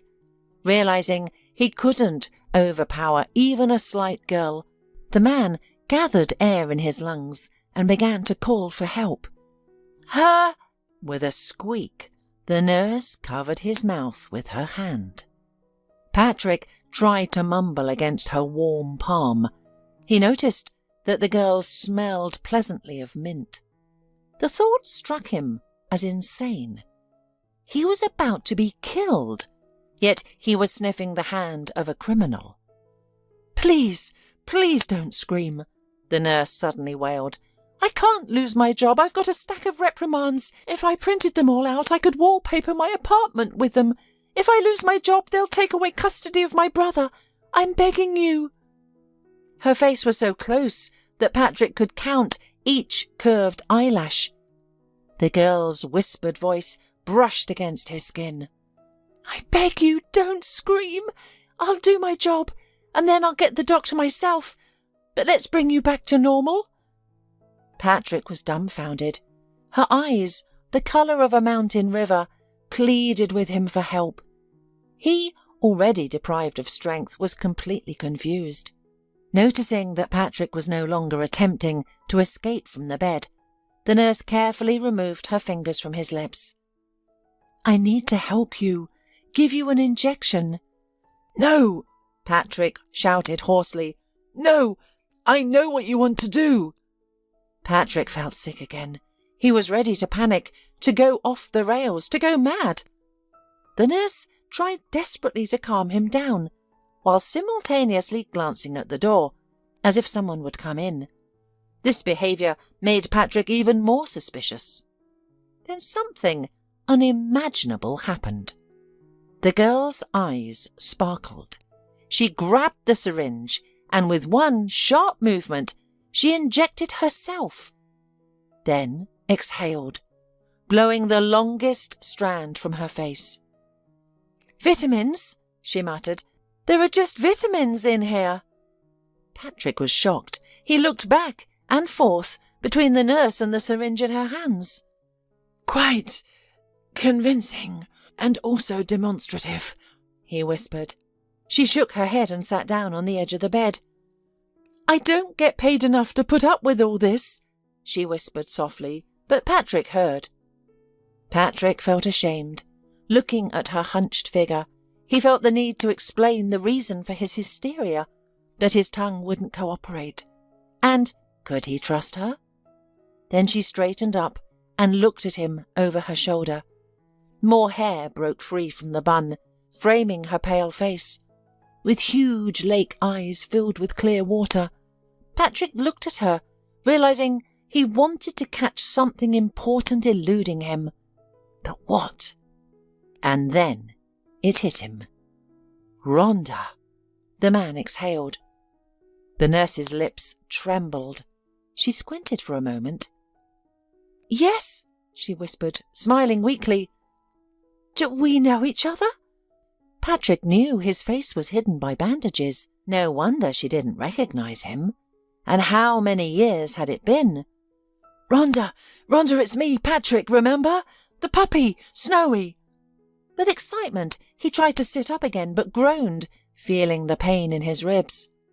Rhonda fussed and helped him lie down. Her hands slid over the patient's shoulders. Fear and suspicion evaporated. Patrick exhaled, relaxed, his heart returning to its normal rhythm. He knew Rhonda wouldn't hurt him. He just knew it for sure. "Patrick, it can't be you," she gasped. The man smiled weakly, feeling that he was losing consciousness again. "Rhonda, don't go," he begged. "Don't go, please. I haven't lost my mind. I heard a conversation between my wife and my friend, almost my brother. I'm a dead man, you know, if—" Patrick lost consciousness, but the last thing he heard was Rhonda's promise to take care of him. He believed her. There was no one else to believe in anyway, and a man needs hope. Patrick woke up when sunlight was streaming through the window of the ward, flooding the floor with light, touching the walls and everything it could reach.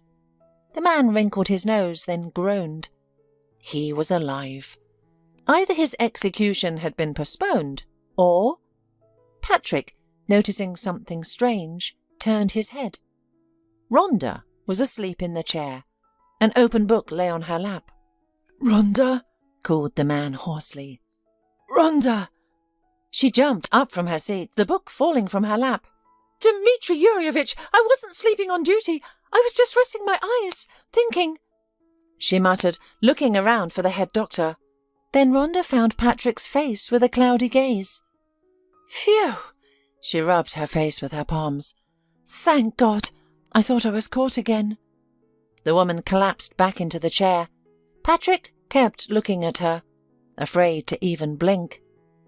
"Did you spend the night here?" Rhonda nodded, taking her palms away from her face, yawning. "What was I supposed to do? You were saying some scary things. You were already falling asleep, but you mumbled something about poison, injections, doctors.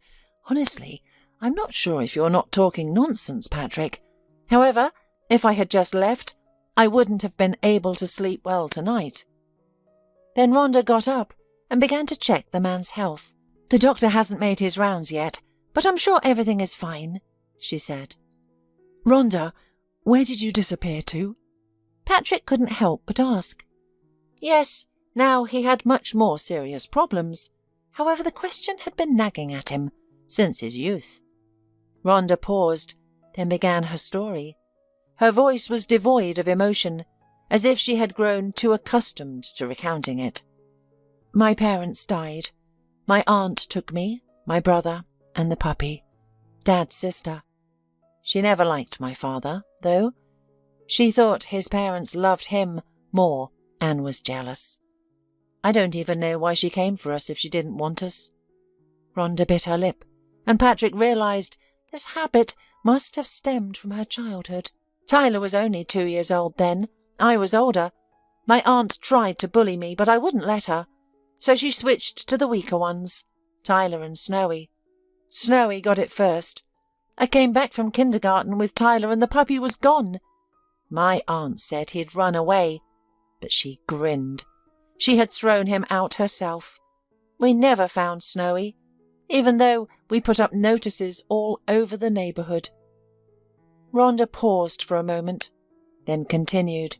I had to finish high school, but college and medical school were out of the question. My grades dropped terribly after losing my parents, and I could only think about my brother, not about biology or chemistry. Did your aunt hurt Tyler? Patrick asked. Rhonda sighed.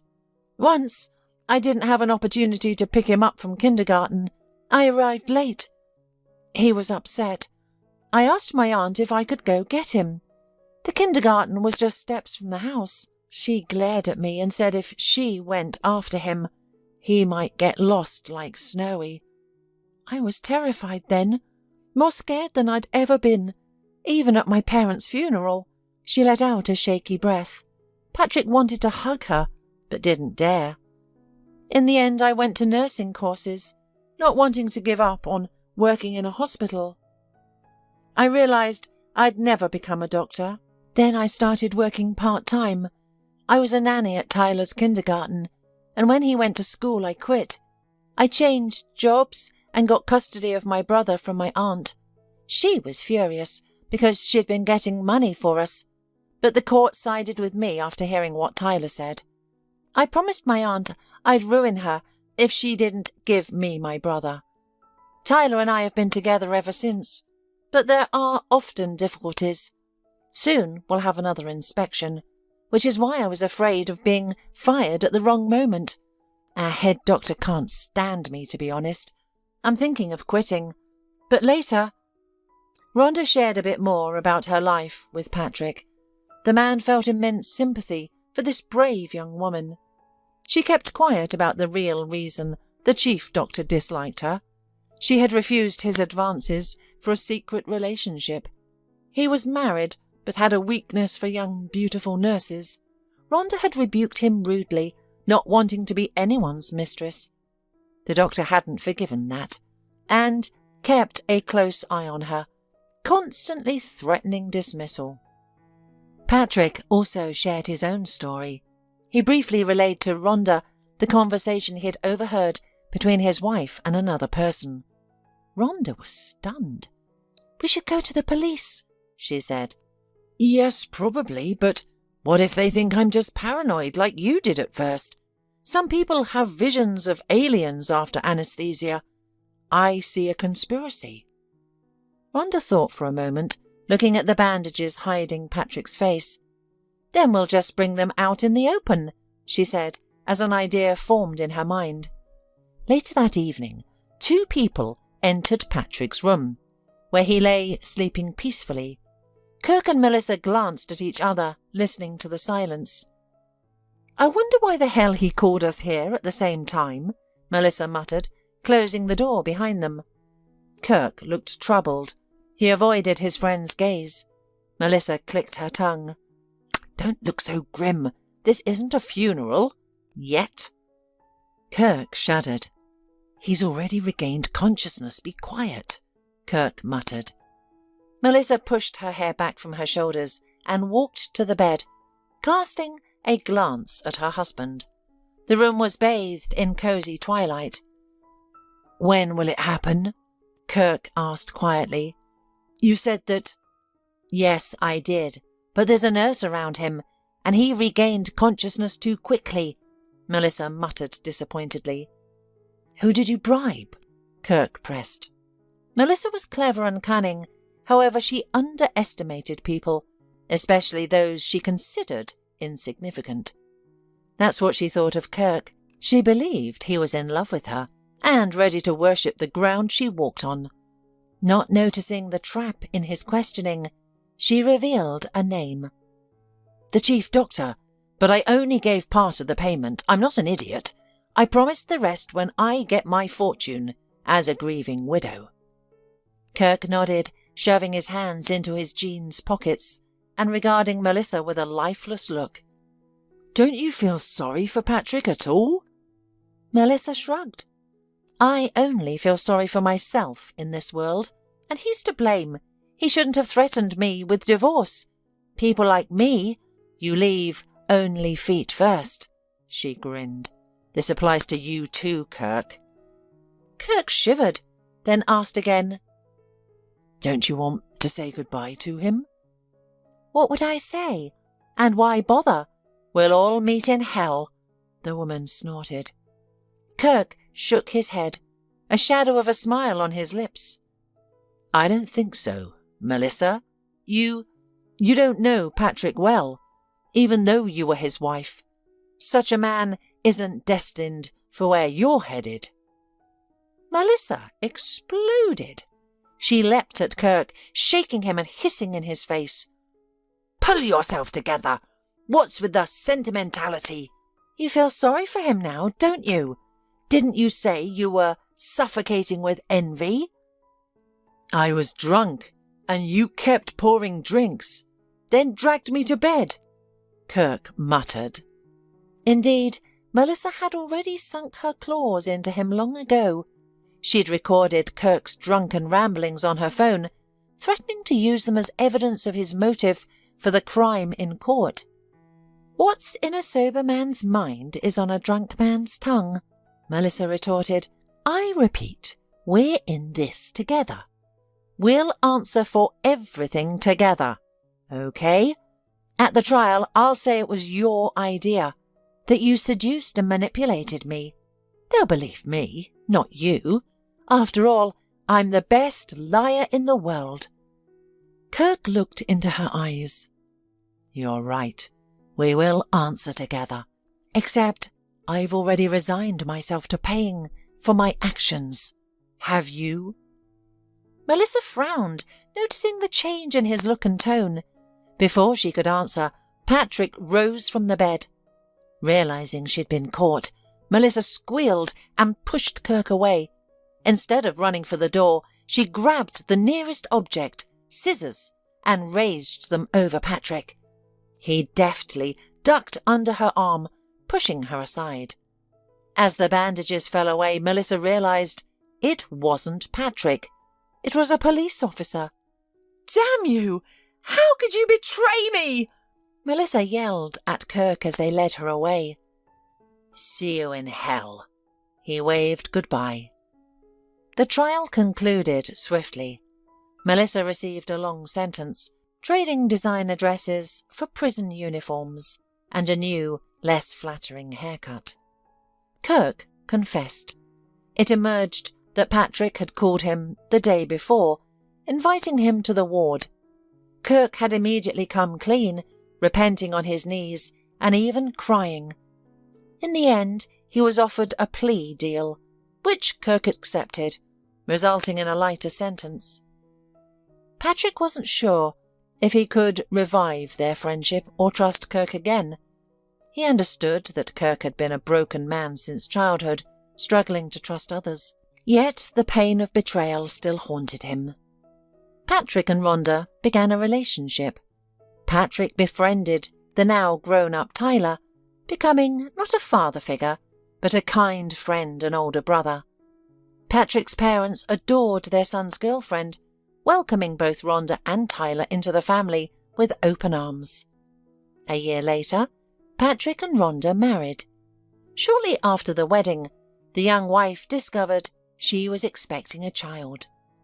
Looking to the future, we can say with certainty that they would live a long and happy life. And how can it be otherwise?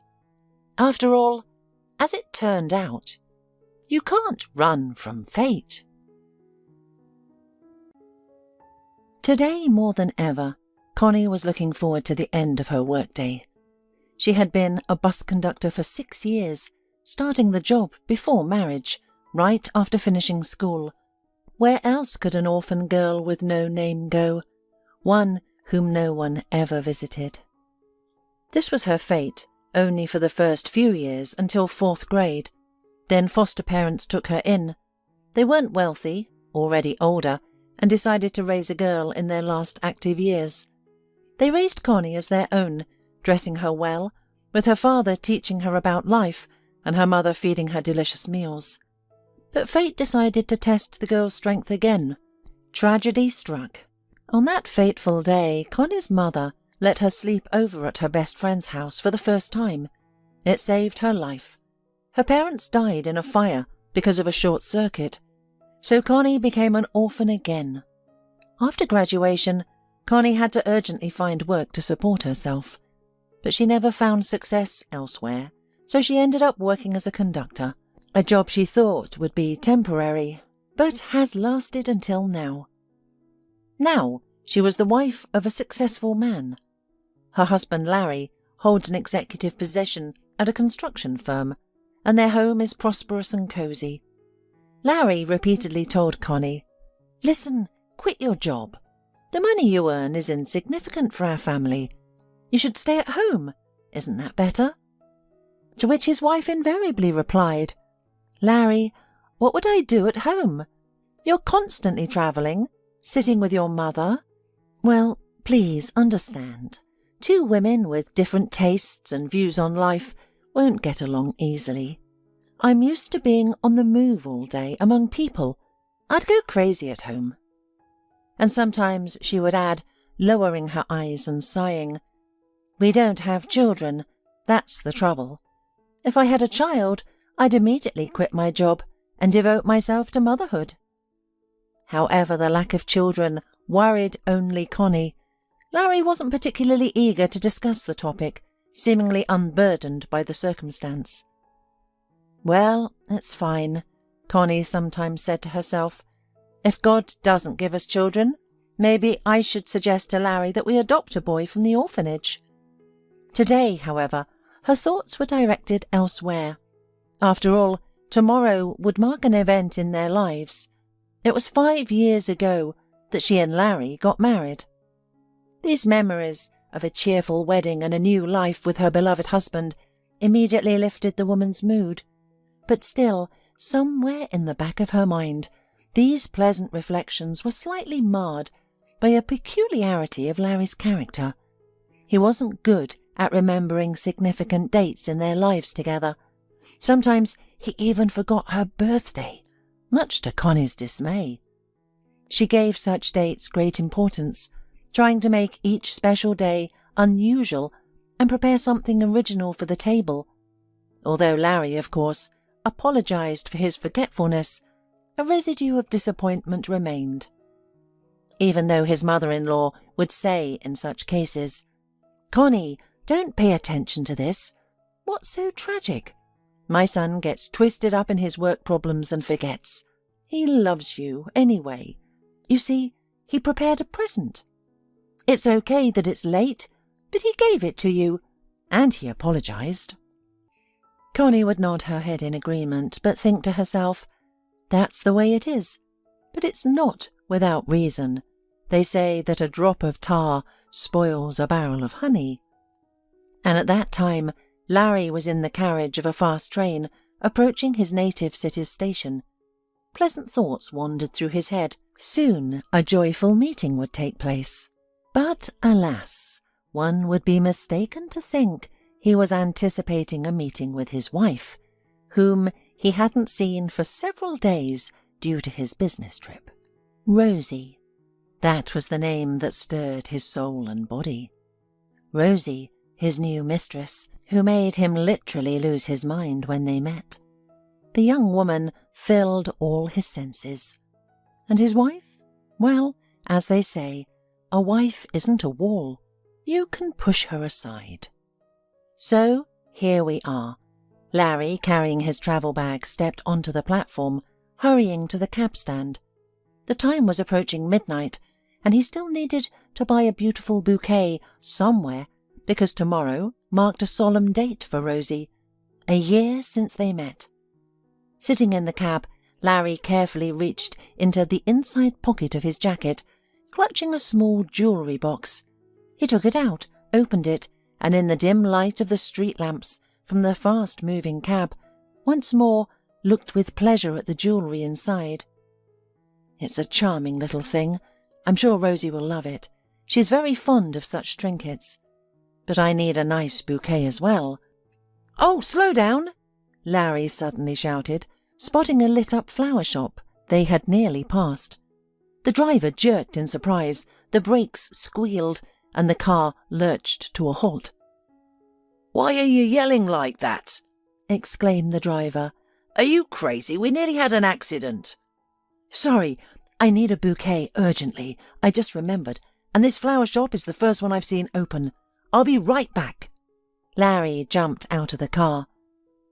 Approaching his house, the man having cleverly hidden the box in the bouquet, he was going to leave the bouquet in his car and go to his mistress right away in the morning.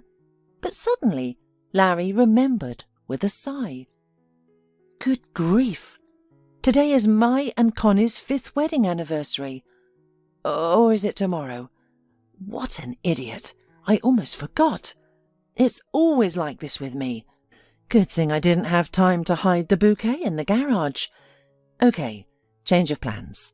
I'll have to give this bouquet to my wife, and I'll buy one for Rosie tomorrow. With these thoughts, Larry pressed the doorbell.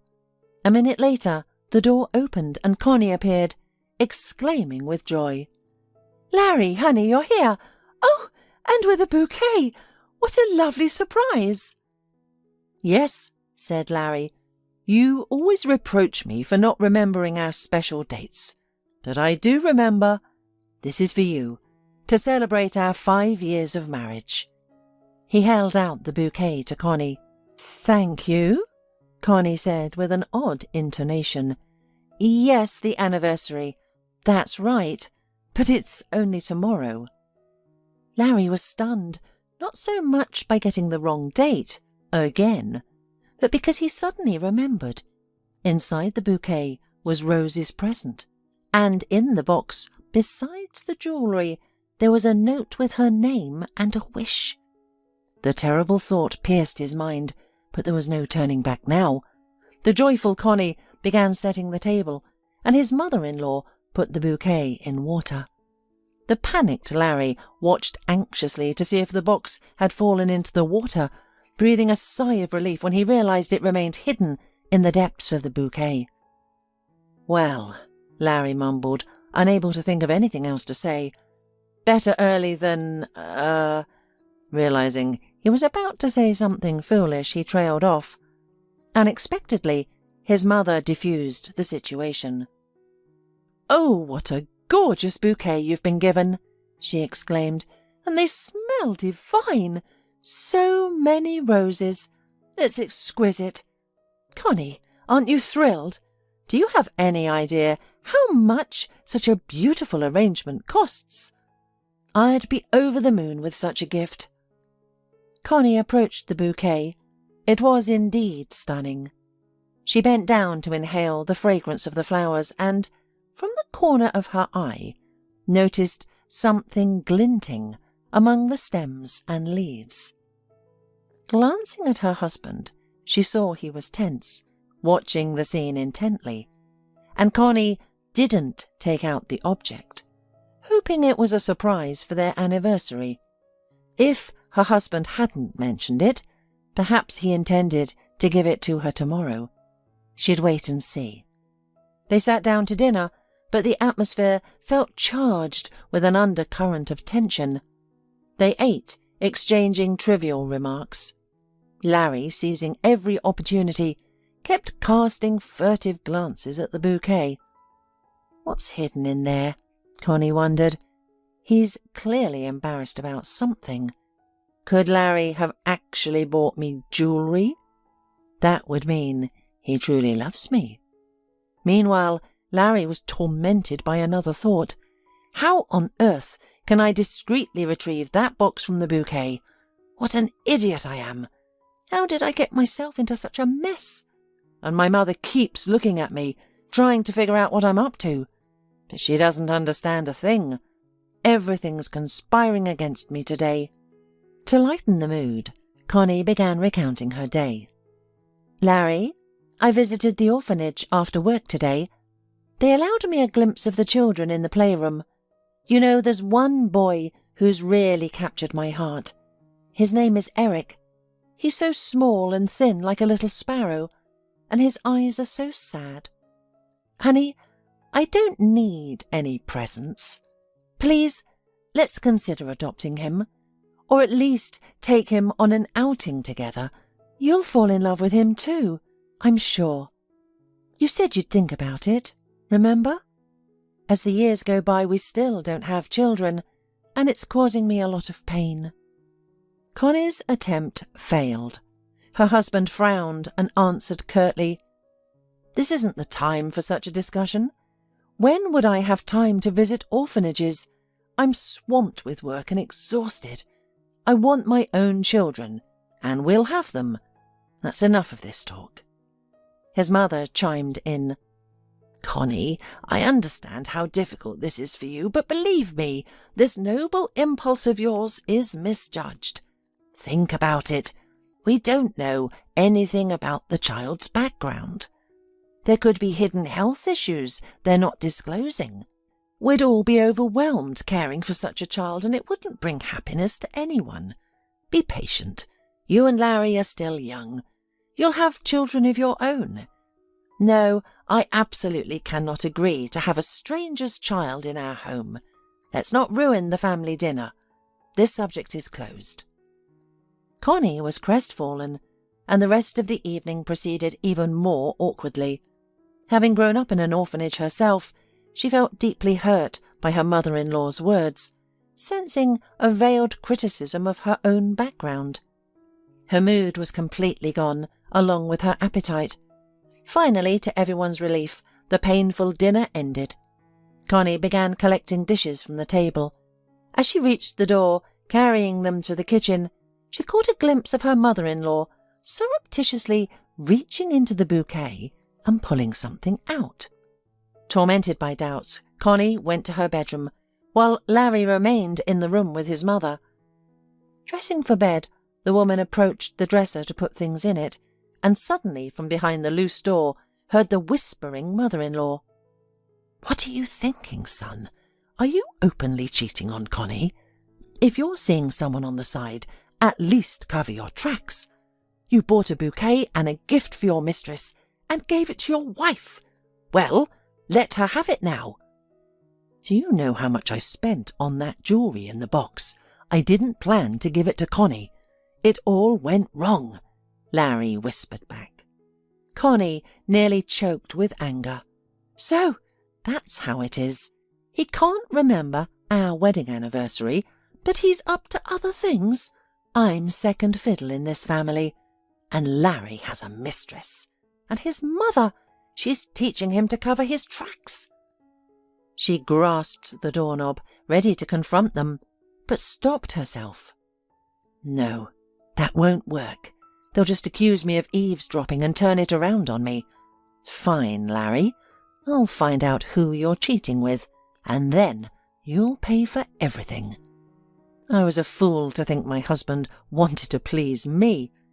How hurtful and disgusting." Connie cried for a long time, unable to calm down. When Larry finally came to bed, she pretended to be sound asleep. The man wanted to defuse the situation, began to stroke the shoulders of his wife, hinting at continuation. But Connie, probably for the first time, dryly muttered, "Don't touch me. I'm tired and want to sleep." Larry wasn't offended at all. He even sighed with relief. Intimacy with his wife hadn't brought him joy for a long time. His thoughts were all about his red-haired mistress, and he quickly fell into a sweet dream, imagining how he'd embrace her tomorrow and shower her with affection. The next morning, Connie woke up feeling completely broken. She had no desire to see her husband or mother-in-law. She quickly got ready and rushed to work without breakfast, swallowing tears and ruminating over yesterday's events. She thought, what a celebration turned out. What a gift Larry gave me. How can I live with him after this? Lie in the same bed, knowing he's caressed another woman, and he lies, saying he loves me. What's the point of living together? Maybe it's better to confront him and end it. With these unhappy thoughts, Connie's workday began. As usual, she collected fares from passengers. The familiar route was almost automatic, but bitter thoughts tormented her. Approaching an elderly, poorly dressed passenger, standing in the aisle and leaning on a cane, she said, "Please, pay the fare." "Just a moment," the elderly man said embarrassedly, fumbling through the vast, torn pockets of his soiled jacket. Nearby passengers smirked, realizing what was happening. Someone even remarked aloud, "Here we go again. Another comedian trying to ride for free. I bet he can't find the money." Connie remained silent and waited patiently. Sure enough, the elderly man looked at her pitifully and mumbled, "I'm sorry, I don't have any money on me right now. I must have forgotten to take it, or I lost it somewhere. Please don't make me get off. I'm going to the cemetery to visit my wife. It's her birthday today." Connie shook her head. According to her instructions, she had to drop off passengers without tickets at the next stop or face a fine herself. The other passengers grumbled. "What are you waiting for? Kick him off. We all want to ride for free. Who do you think you are? You know these stingy old men. He probably has money saved at home, but is trying to skimp." The elderly man stood with his head down, not arguing, and awaiting the conductor's verdict. Connie felt sorry for him. Would she really become poorer by paying the fare for him? She took money from her vest pocket, put it in the fare collection bag, punched a ticket, gave it to the elderly man, and offered him her seat near the driver. "Here's your ticket. Sit down, you can hardly stand. Don't worry, it happens to everyone. I've lost my wallet twice myself." The driver, who had seen this scenario many times, muttered, "Connie, your kindness will be your downfall. You'll spend your entire salary on these freeloaders. Is it worth it?" But Connie replied sharply, "That's my business. Why do you care? Keep your eyes on the road. The ticket's paid for, so there's no violation. Let the old man go where he needs to go." The old man kept thanking the conductor. "You've saved me," he mumbled, embarrassed. "I don't understand how this happened. It's very embarrassing, really." The driver was no longer angry. He was just scolding Connie. He smiled to himself, knowing that Connie's kindness occasionally paid for tickets for children who forgot something, or for the elderly. She has a kind soul, he thought. Connie is a good person. You don't meet such people nowadays. Finally, the bus, tired from carrying passengers, rolled into the depot. Connie, having bid farewell to the driver and handed over the proceeds, exited the gate, searching for the duty delivery vehicle that typically transported workers living far away. The car was unexpectedly delayed. Suddenly, with a squeal of brakes, a massive SUV pulled up beside her.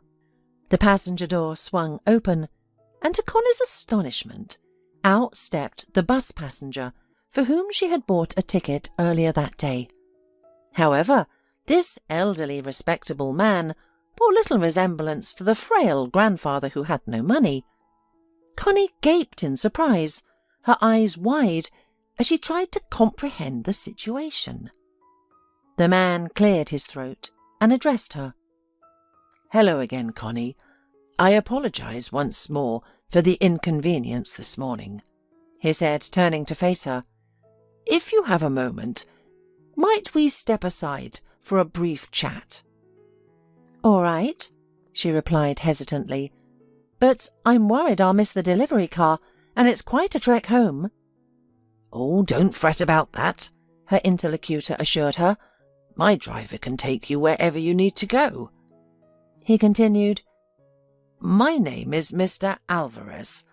What I'm about to say may sound strange, but my life circumstances require me to make decisions swiftly." "What are you talking about? What does this have to do with me?" Connie exclaimed, bewildered. "I'll explain," the elderly man went on. "The truth is, I'm terminally ill and have no living relatives. My wife has passed and my son died in a car accident. I'm not a poor man. I've achieved success through my own efforts. It appears that either my money will go to the state after my death, which I'd rather avoid, or I need to bequeath it to someone. After much deliberation, I decided to leave it to a person who would help me in a moment of need.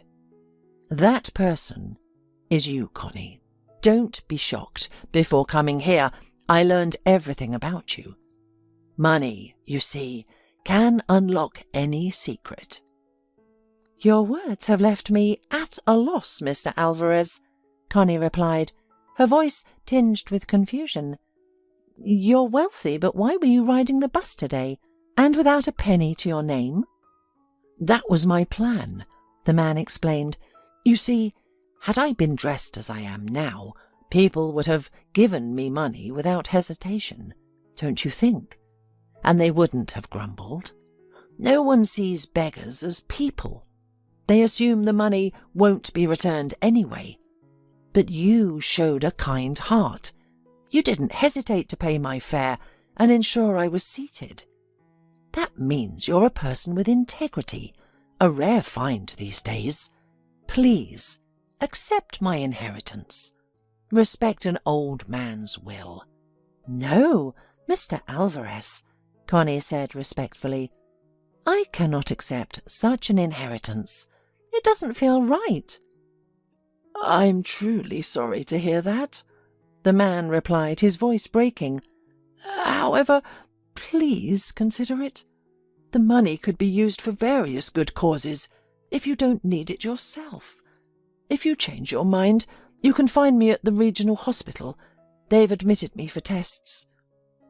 With a bitter smile, he added, "As if I don't already know the diagnosis. I've seen so many doctors, and the prognosis is always the same." After a pause, he said, "Just don't take too long to decide. I'm unlikely to remain in this world much longer." It turned out that their conversation was inadvertently overheard by some mechanics from the bus repair garage. One of them, who knew Connie's husband well, immediately called his old school friend.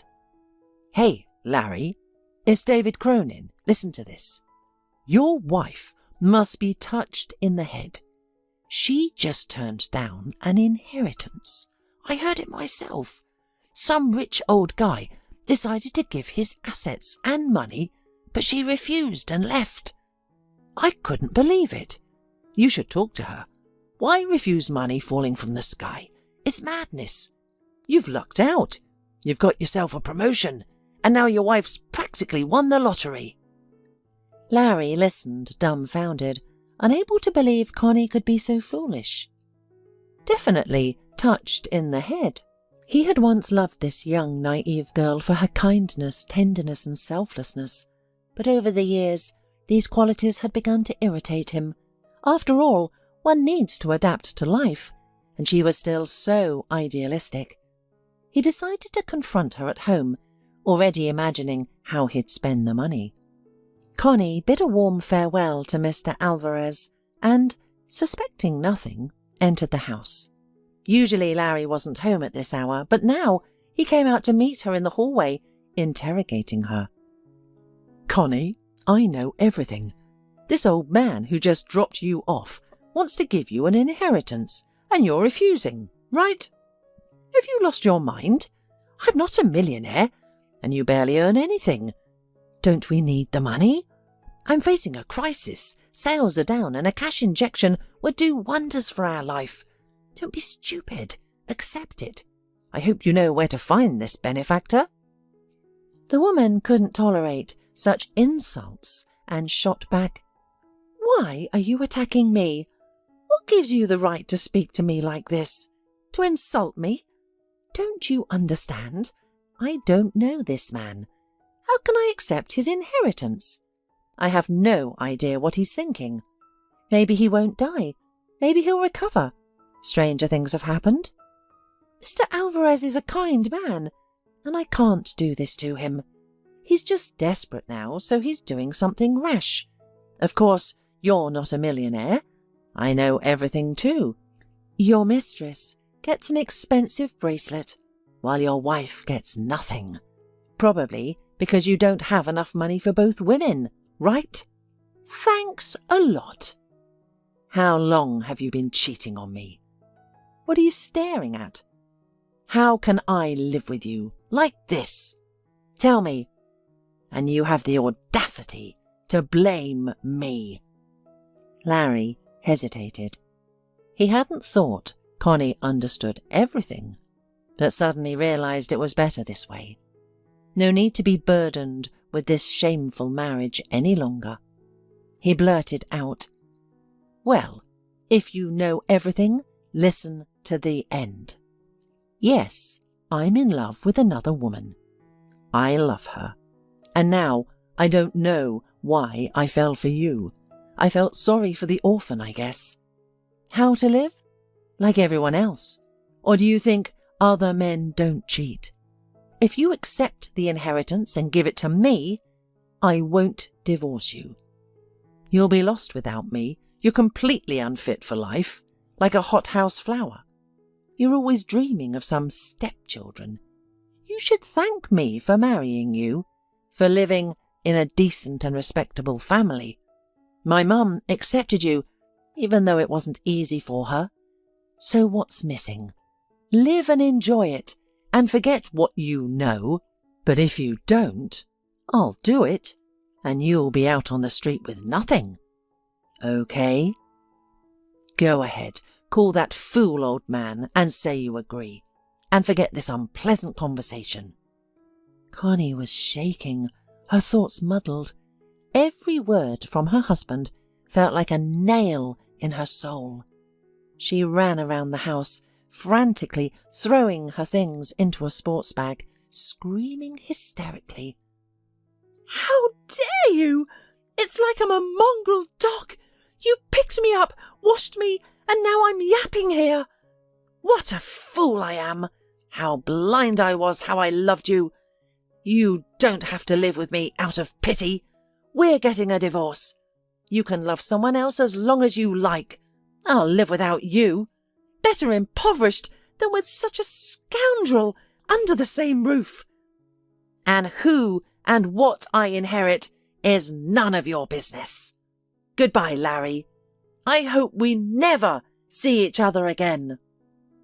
The man laughed. "You're a blessed fool. Go on. You'll crawl back, begging for forgiveness. Where are you going?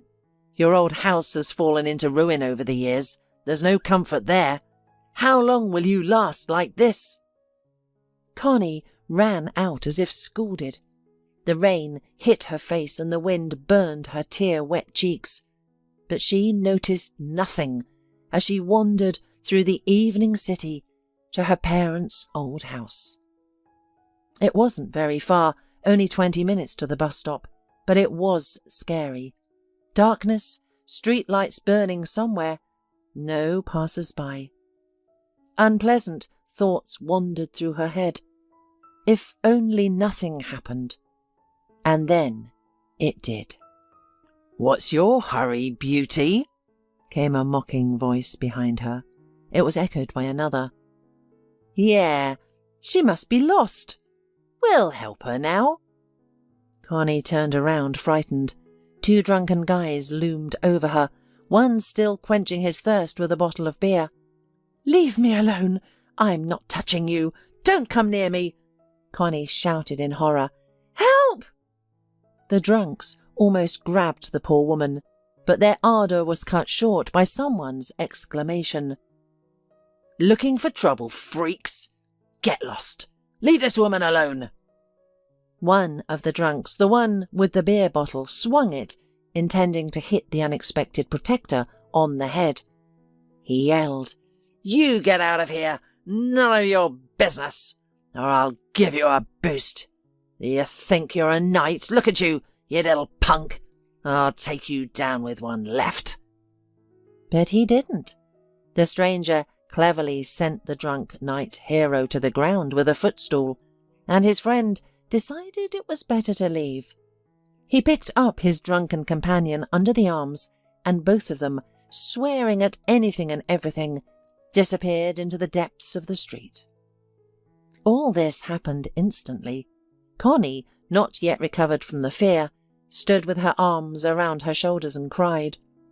The stranger touched her arm compassionately, saying, "Calm down, it's all right. They've left and won't return. Where do you need to go? Is it far? I'll walk you." The young man told Connie that his name was Nick, and that he worked as an educator in an orphanage, also teaching children how to draw. "I love this job," he said, "mainly because I adore children, and grew up in an orphanage myself." He shared his story. "My parents died before I started school. They loved outdoor activities, and one unfortunate year decided to raft down a mountain river in a sport kayak. The kayak hit a large rock in the rapids, overturned, and my parents drowned. I was left in my grandmother's care, but she was very ill and soon passed away. With no other relatives, I was placed in an orphanage. Life there wasn't easy. The older children bullied us younger ones, and even some teachers insulted us, saying we'd amount to nothing. I lived under constant threat from peers, older students, and tutors. They only left alone those who could defend themselves. I couldn't, so I became a target. I felt angry and resentful. At night I'd often cry myself to sleep, only for everything to repeat the next day. Eventually I realized I wouldn't last long if things continued this way, so I started playing sports and learned to fight. It was necessary for survival. However, some educators treated me with kindness and warmth. I also had a friend, Ed, with whom I could share my troubles. He helped me feel better and pushed me to exercise even when it was tough. I'm grateful to him for that. I remember one wonderful birthday celebration where my friends and I enjoyed a sweet table with cake, chocolates, and exotic fruits. Later, we were taken to the amusement park in the city. I cherished this memory forever, and only later learned that the educators had paid for everything themselves. That gesture meant a lot. After graduating, I moved into my parents' apartment. I had to decide on my future quickly, so there was no one to help me. When choosing a profession, I opted to study at a pedagogical college. I wanted to dedicate my life to raising children and helping them adapt to life. I strive to pass on all my skills to my students, instilling in them a love for beauty and helping them grow into kind, empathetic people. Remembering how I lacked parental affection in the orphanage, I give my children all my warmth and support. They respond positively, which brings me joy. My dream has come true. The orphanage where I grew up was in an old building, with mice and cockroaches running around. We helped the teachers catch them. The orphanage where I work now is also old and needs renovation, but that requires money. Connie listened, admiring Nick. "You're a good man, Nick. You've chosen such a challenging profession. Your wife must be proud of you. You're an excellent example for the children." Nick sighed heavily. "I'm single. The salary is meagre, and women these days have such high expectations. Why would they want an art teacher? Although I dream of having a family and children, I guess it's not on the cards for me. Connie, tell me about yourself. Where are you going at this late hour, and with such a large bag? This neighbourhood isn't the safest." Connie also sighed and shared her story with Nick. She felt better after opening up. "That's how I ended up without a husband or children. I became attached to a boy named Eric and dreamed of adopting him, but my husband and mother-in-law were adamantly against it. Now I have nowhere to go. My childhood home was already in poor condition, and over the years it's only deteriorated further. There are no amenities. But what can I do? I'll have to make do. There are no other options. I have to go to work early tomorrow. I'm a conductor, an early riser. Nick suddenly suggested, "Don't think badly of me, but if you like, you can stay at my place tonight. It's already late, and who knows what state your house will be in when you get there. When would you even get to sleep? I live nearby. You can see my house from here. Don't worry, I won't harm you. I'll sleep on a cot in the living room, and you can have the bedroom. Tomorrow, after work, we'll go to your house. I'll help you carry your things or whatever you need. It feels good to take care of someone. You know, it's hard being alone." At first Connie hesitated, but as she looked into Nick's kind, somewhat sad eyes, she agreed, thinking, "Whatever happens, most likely my house is in ruins by now. Maybe it's even collapsed completely." Nick kept his word. He fed Connie, gave her tea, and stayed in the living room on the sofa while Connie settled in the bedroom. She looked around. The furnishings were modest and could use some repairs, but everything was clean. At first she couldn't sleep. She kept listening. After all, the man was a stranger.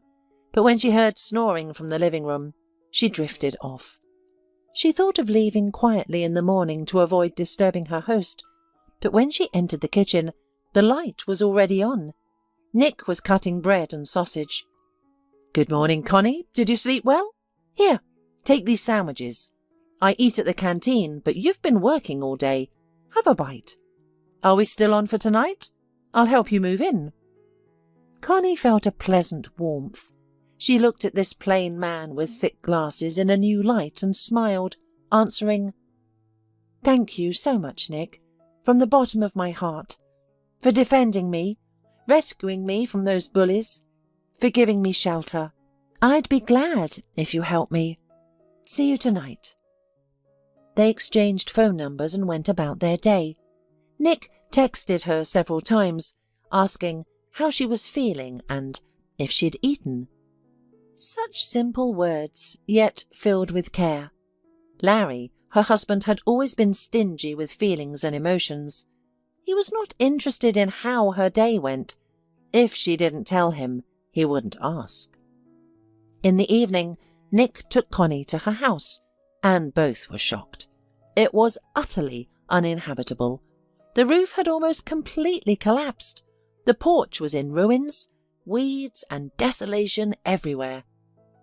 Tears welled up in Connie's eyes as panic set in. Where would she go now?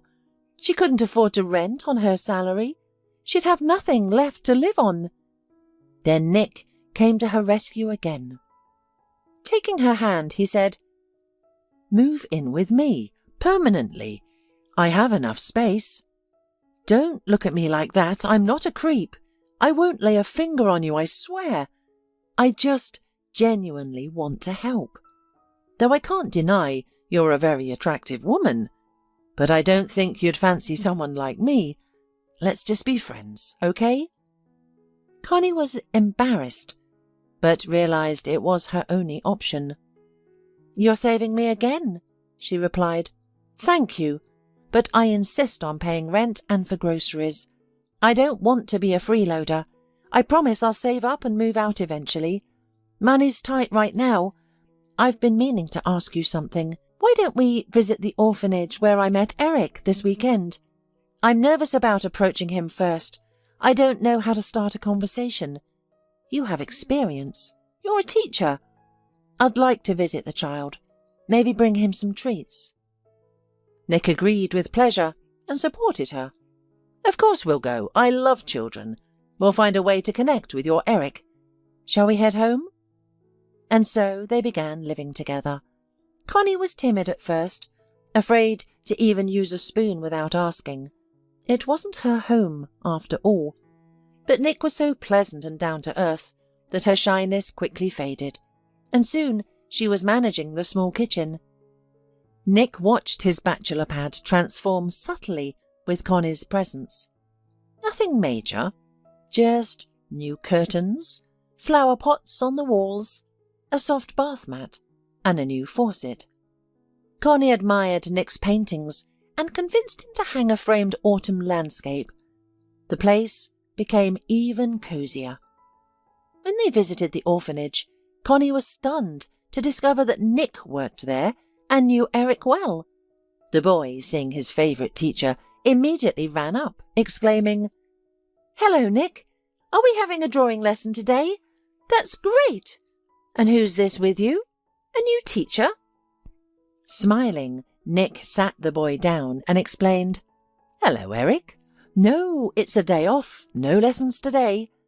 This woman's name is Connie, and we came to visit you. Look what we've brought. Help yourself, but don't be greedy. Share with your friends. Auntie Connie bought everything, so thank her.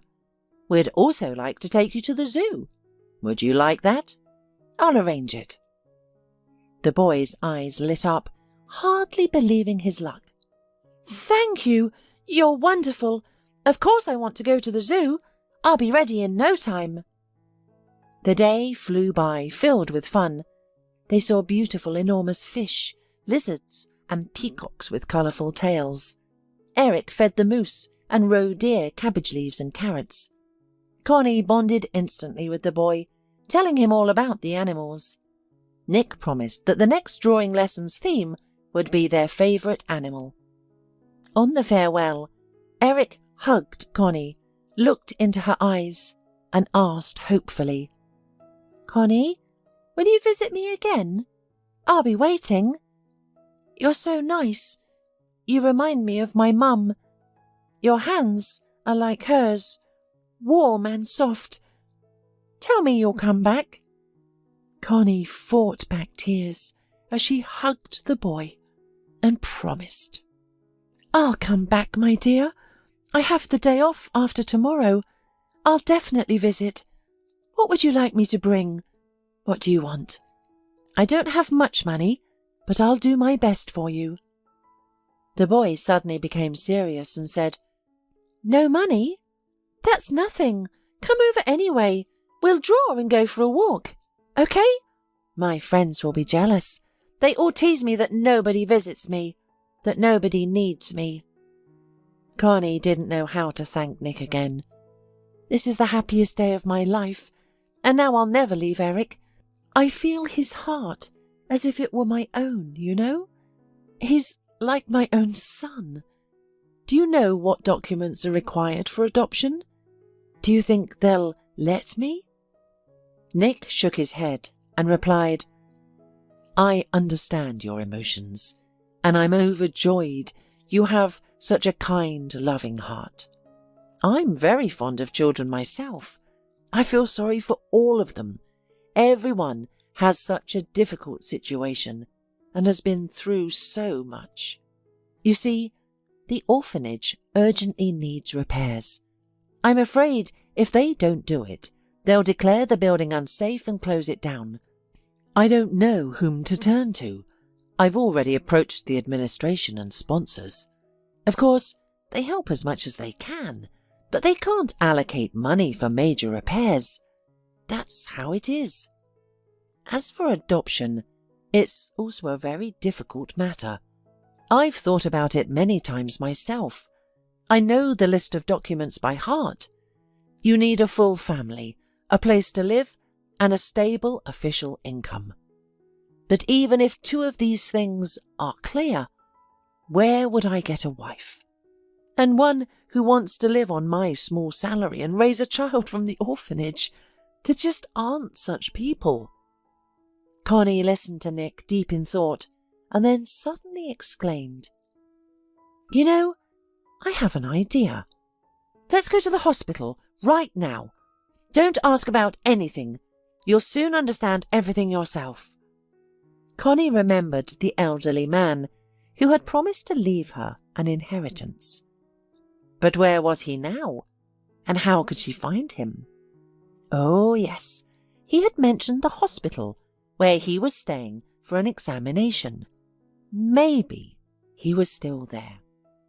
Connie recalled the hospital's number, bought fruit, baked a delicious cottage cheese casserole with raisins, and went to visit Mr. Alvarez. But what disappointment awaited her when she learned that he was in critical condition. She wanted so much to talk to him, to reassure him. She felt guilty for remembering him so late. "If it's so urgent, we can let you into the ward," the nurse on duty offered. "Who are you to him?" "I am his granddaughter," Connie blurted out without hesitation. When she entered the ward, she saw Mr. Alvarez lying on the bed with his eyes closed. He was so thin that his body was barely visible under the blanket. The elderly man heard footsteps and opened his eyes. It seemed that only his dark eyes remained on his illness-ravaged face. Connie stopped, not approaching the bedside. He smiled as if he had been waiting for her and recognized her. "Do you recognize me, Mr. Alvarez?" "Of course, my granddaughter." Connie was glad that he recognized her and even called her granddaughter. She didn't correct him, and he continued, "It's good that you came. I wanted to see you before I died. God himself sent you to me. I want to tell you, my dear, that I love you very much, and that I have made a will for you.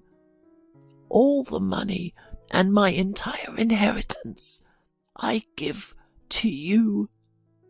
Connie came closer to the old man and put her arm around him. "Thank you for such generosity. I feel embarrassed even. Please don't think about death. Miracles happen. God willing, you will recover. I've brought you some treats, but I am not sure if you're allowed to have them." The elderly man shook his head. "Thank you, my dear granddaughter. I don't want to eat yet. Maybe later. Put them on the nightstand. I don't have much appetite. May God grant you all the good things in life. You've grown up to be kind. It's good that I had time to see you." At these words, the man fell silent, as if dozing off. He probably didn't even have the strength to speak. The nurse then closed the door to the ward, saying, "Let him rest." Connie sat for a while, holding the old man's dry hand, and sighed, not knowing how she could help him. She went home, overcome by sad thoughts. How can such a good man die? He should live longer. She felt sorry for Mr. Alvarez. He had treated her so warmly, called her granddaughter, and also she was puzzled by his generosity. The next day, when Connie called the hospital to inquire about Mr. Alvarez's condition, she was told that he had died. Connie rushed to the hospital, and in the emergency room she was handed a note asking her to come to the notary's office at the specified address with the note, "It is in your interests." When Connie arrived at the office, she received a will and a letter revealing that she was Mr. Alvarez's real granddaughter. In the letter, the man detailed the true circumstances of her past. Connie's mother was Mr. Alvarez's only and beloved child. Her parents doted on her, providing everything she could want. Meg excelled in school and planned to attend university. She was also strikingly beautiful. In her second year of university, she met Andrew, a visiting construction worker building industrial facilities in a neighbouring district. She fell deeply in love with him, began skipping classes, and was eventually expelled for non-attendance. Soon after, her parents discovered she was pregnant. Meg gave birth to a girl named Connie and initially lived with Andrew in a rented apartment. However, he soon abandoned her and the child. Her parents offered help and urged her to return home, but she turned instead to a friend who was known to love hanging out heavily. Meg too began hanging out and drinking a lot. One day, she took her child and moved in with this friend. Mr. Alvarez searched for her for months. 6 months later, they learned that she had left the child at an orphanage on her friend's advice and had tragically died in a car accident. The child was subsequently adopted by foster parents. Connie wept as she read the letter. "My God," she thought, "why didn't I know about this until now? So he was my own grandfather. That's why he called me granddaughter. Why didn't he tell me earlier? I could have thanked him, shown him affection. So much has been lost." Her heart overflowed with emotions, love for her grandfather, guilt and confusion about her mother's choices. Why had her mother trusted a stranger so quickly? Why had she fallen apart so easily when she had loving parents who would have protected and helped her? Connie walked home, her eyes blurred with tears. She was in shock from these revelations. Suddenly, she was a wealthy heiress, but this news brought her no joy. Instead, she felt saddened that she hadn't known her roots, her wonderful grandfather, and hadn't had the chance to care for him.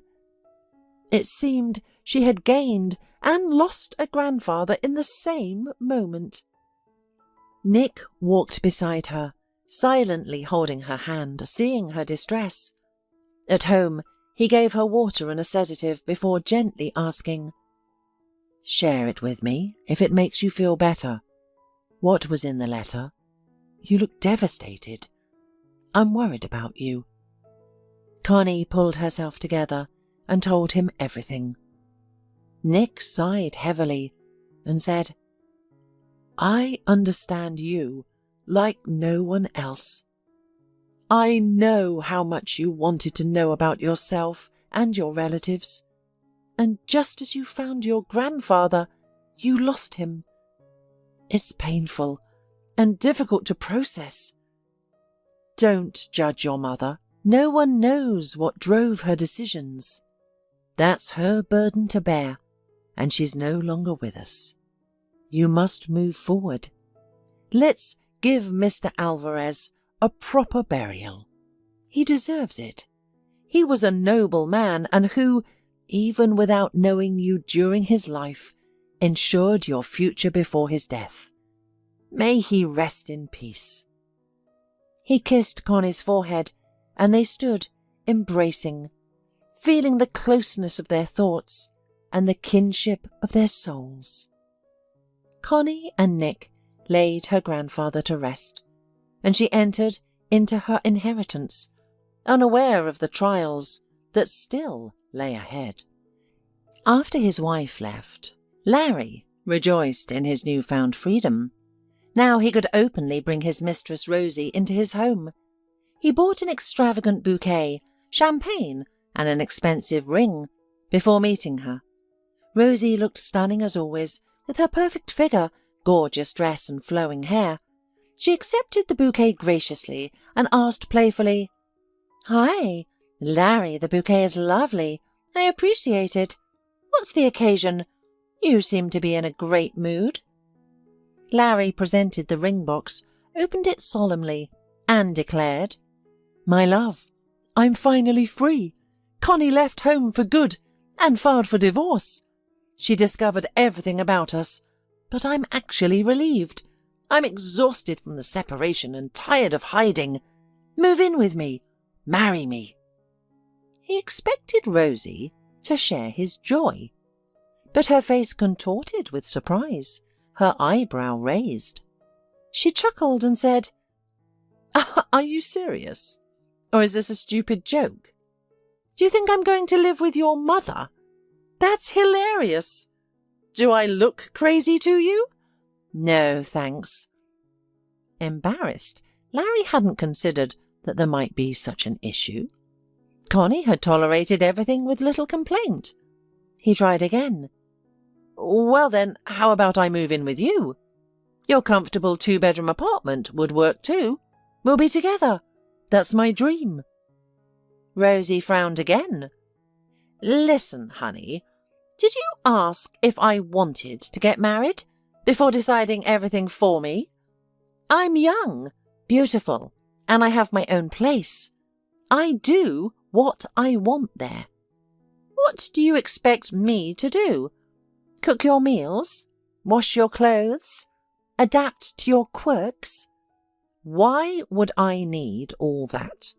Larry, accept things as they are. As a lover, you satisfy me completely, and you try hard in bed. You're generous and gallant. But that's all. I'm an independent woman, like a cat. You can't tame me. Either everything stays as it is, or we break up. Is that clear? Why are you frozen, kitty cat? Open the champagne. I'm in the mood to relax. Will you give me a massage? Look at this gorgeous lingerie I bought in Italy. The mistress tried to pull the dazed Larry by his tie, but he recoiled, feeling humiliated and crushed. He couldn't believe that Rosie had no intention of living with him or building a family. The man stormed out, slamming the door behind him. Rosie shrugged, thinking, Suit yourself, kitten. Tomorrow I'm going out with my girlfriend to a restaurant. Time to find a new beau.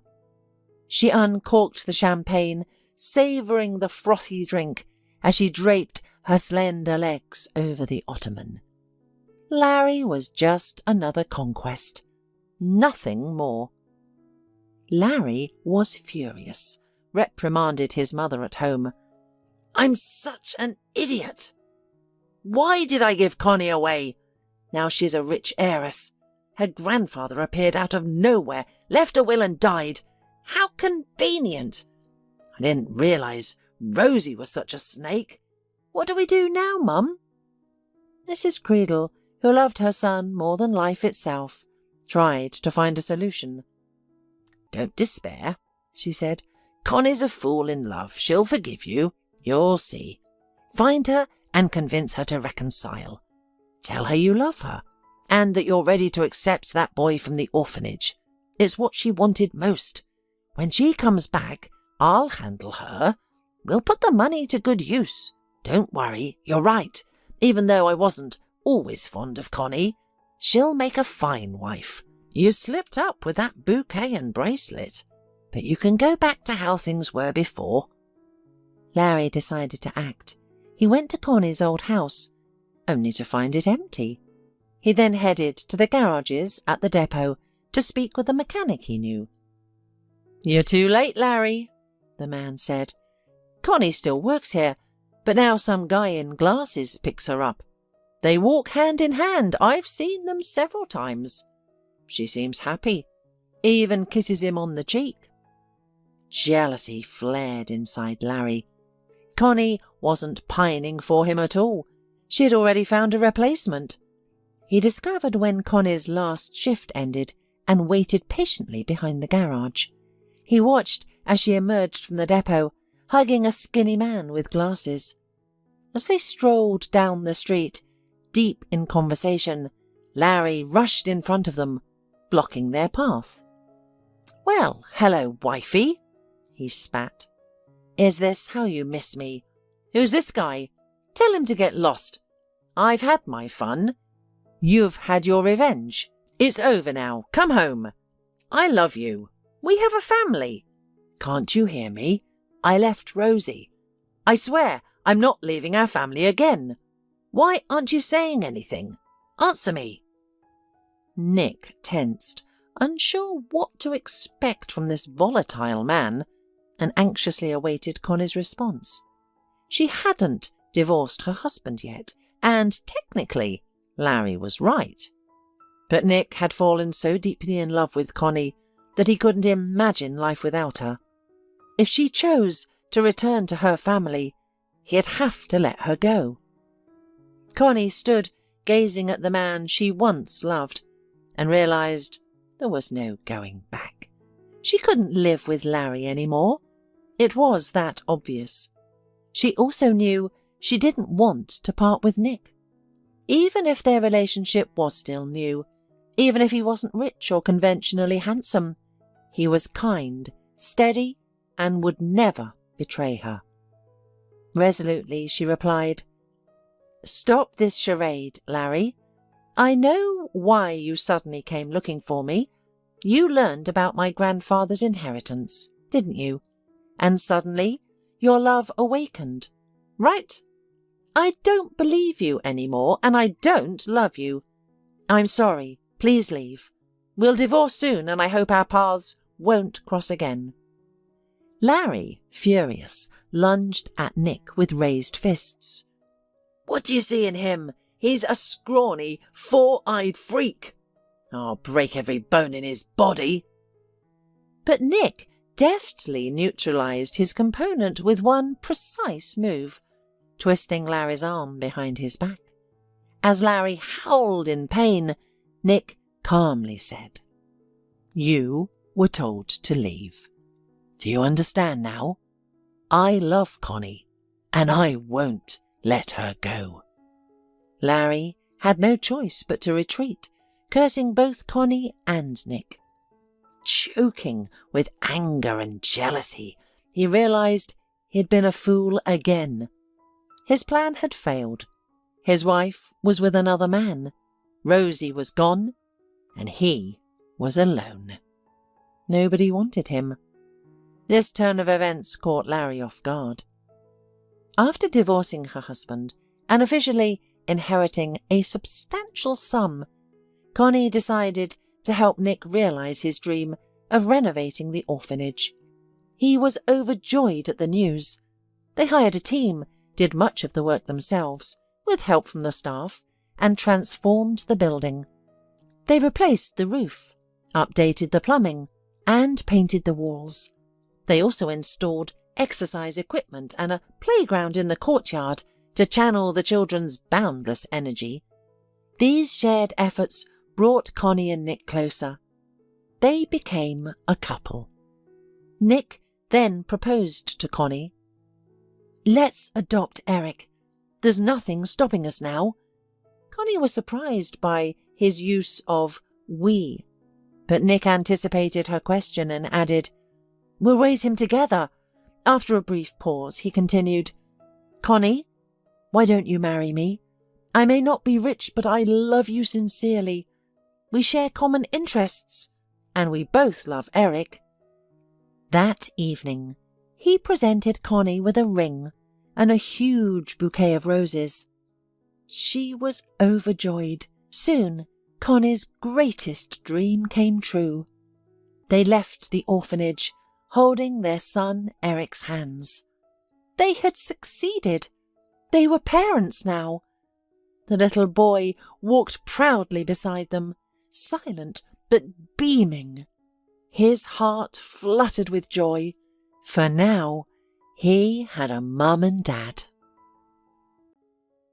"Well, to the funeral of your relationship," Eugene O'Neill, a handsome blonde man, said with a certain pathos, raising his glass.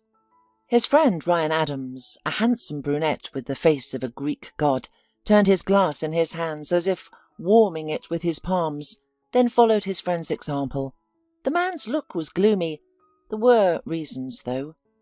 Ryan, who had recently turned 27, was going through a painful breakup with his fiancée. Tiffany and Ryan were to be married in a month.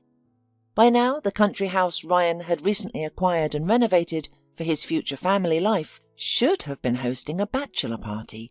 However, this Saturday, there were only 2 people inside, the failed groom and the failed best man. They methodically depleted the alcohol stock, shamelessly mixing types and strengths.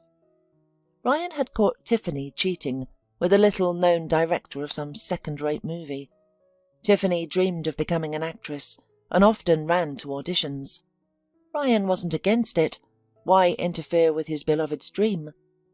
He supported his bride and was proud of each of her achievements, even if it was just a 5-second role as a waitress in a series. Besides, Ryan often gave Tiffany roles in commercials his agency worked on, but the girl hungered for more. Soon Tiffany realized that a beautiful face wasn't enough for a good actress career.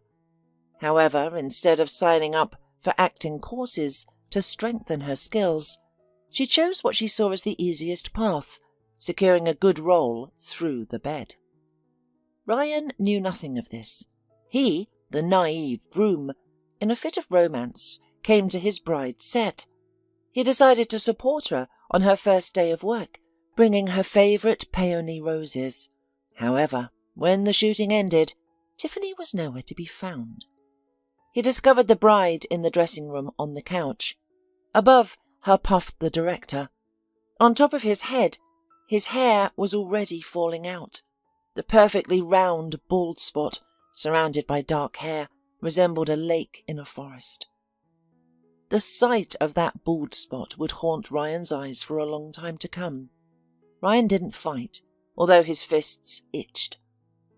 What was the point of beating the spirit out of the director? Besides, watching him try to button his jeans with sweaty, thick fingers, he looked somehow pathetic and disgusting. Ryan didn't want to dirty his hands. What bruised the man most was that Tiffany shouted after him. She ran barefoot, tying her silk robe as she went. Tiffany tried to cling to the groom's hands, but he pushed them away, unable to hide his disgust.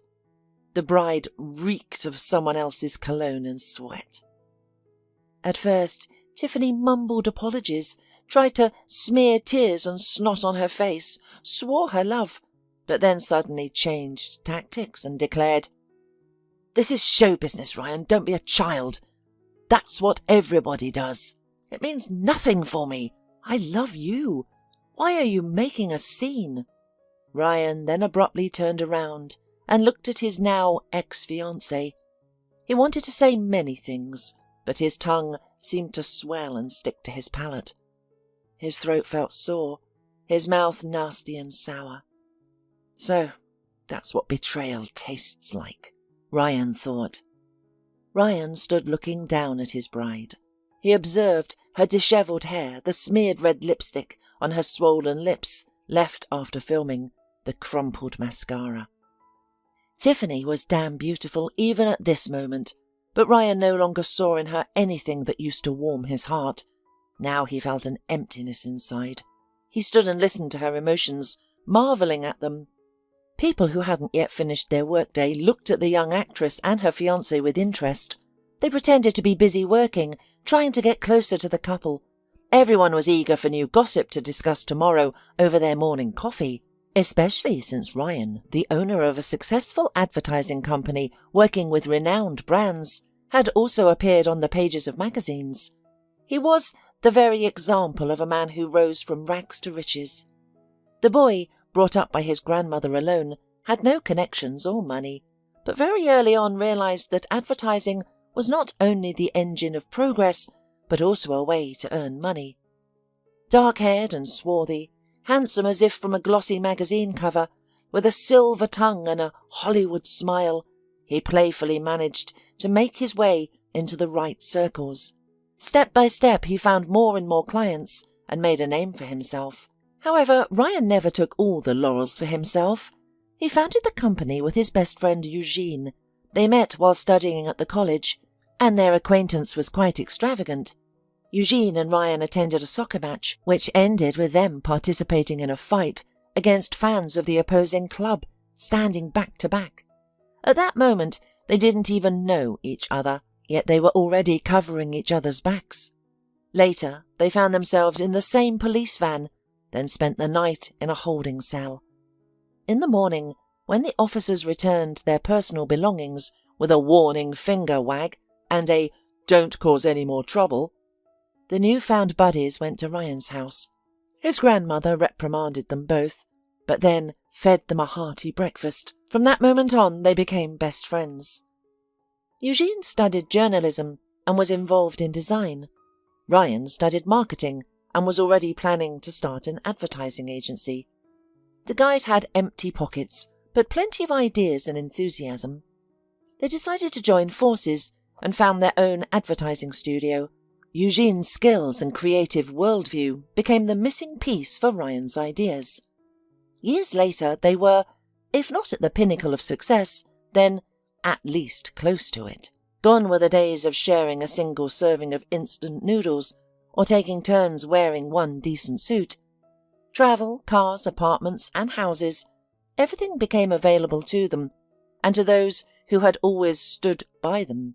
For Eugene, such people were his fiancée Daisy, his mother, and his grandmother. Ryan had only his grandmother. 2 years ago, he met Tiffany, and for some reason decided she was the one. Alas, he was mistaken. Looking at Tiffany that evening, Ryan clenched and unclenched his fingers, trying to pull himself together. His head was spinning with questions, reproaches and expletives. However, he suddenly relaxed his shoulders and slowly exhaled. "Tiffany, go to hell," he said in an incredibly calm tone. Tiffany's face contorted, and she took a step back, as if her former fiancé had spat in her face. Ryan found it almost amusing. She had cheated on him, yet she felt humiliated and insulted. Oh, the irony! "What did you say?" She narrowed her beautiful, brown, almond-shaped eyes. "I denied wanting to discuss anything with you, to explain, to negotiate. I don't want to hear excuses or promises. You're dead to me now, okay? I don't give second chances, Tiffany. I don't give second chances to anyone ever. I've been dumped before, and you know it. So I'm surprised that you're surprised. What did you expect?" Listening to the measured beat of his heart, Ryan added, "And you know what? I think I've already let you go.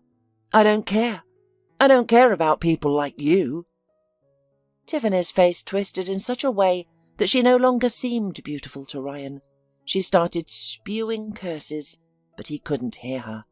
He walked out to the parking lot, reached into the glove compartment, hoping to find a backup pack of cigarettes, but it was empty. "Great," he said with indignation, and called a friend, someone who was always there for him. He hadn't lied to Tiffany.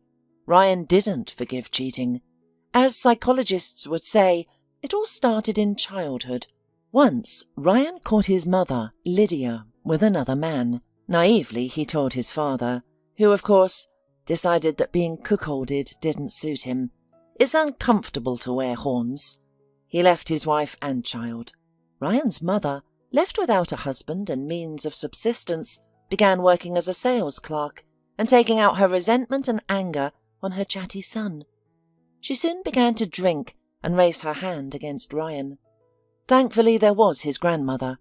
She first tried to influence her daughter but couldn't. Lydia drank more and more often, beat the child more and more frequently, and brought home strange men. One day she said that she never wanted a son and still didn't. It was his father who had insisted, and now he had run away. In the end, Ryan's grandmother took custody of her grandson, depriving her daughter of parental rights. Ryan's mother was only too glad to get rid of her son. At first, Ryan was withdrawn, feeling guilty about the collapse of the family he had thought happy. However, his grandparents did everything to rekindle the spark in their grandson. They succeeded, becoming his real family. His grandpa passed away when Ryan was 13. His mother didn't even come to her father's funeral, only calling to see if she would get any inheritance. Grandmother then hung up the phone and said that she should no longer appear in their lives. Ryan and his granny were left alone. When Ryan was still in high school, he decided he was going to make it in the world. He hoped to take care of his grandmother, to give her the life she deserved. And he was able to fulfill his dream, except Grandma didn't want money. She dreamed that her careerist grandson would have a strong, happy and large family. Alas, it hadn't worked out yet. Later, Ryan thought that it was all his own fault. He had fallen so blindly in love with Tiffany, so dreamed of his own family, that he closed his eyes to her shortcomings. And Tiffany, she was like his mother, superficial and narcissistic. It turned out that everyone saw the bride's faults except the groom. But love is blind. Now, when the bravado in front of his ex-fiancée had passed, Ryan was struck by longing and despair. Thankfully, his best friend was near him again. Eugene provided his shoulder and company as a drinking companion. "You know, I think it's good that all this came to light now," Eugene said. "Not a year later, when you'd be married, or God forbid have kids. Then you'd be sharing property. If she took part of our company, I wouldn't survive. And what if she got custody? You wouldn't be content with a role of a weekend father. I know you. You look at other people's kids with that strange smile.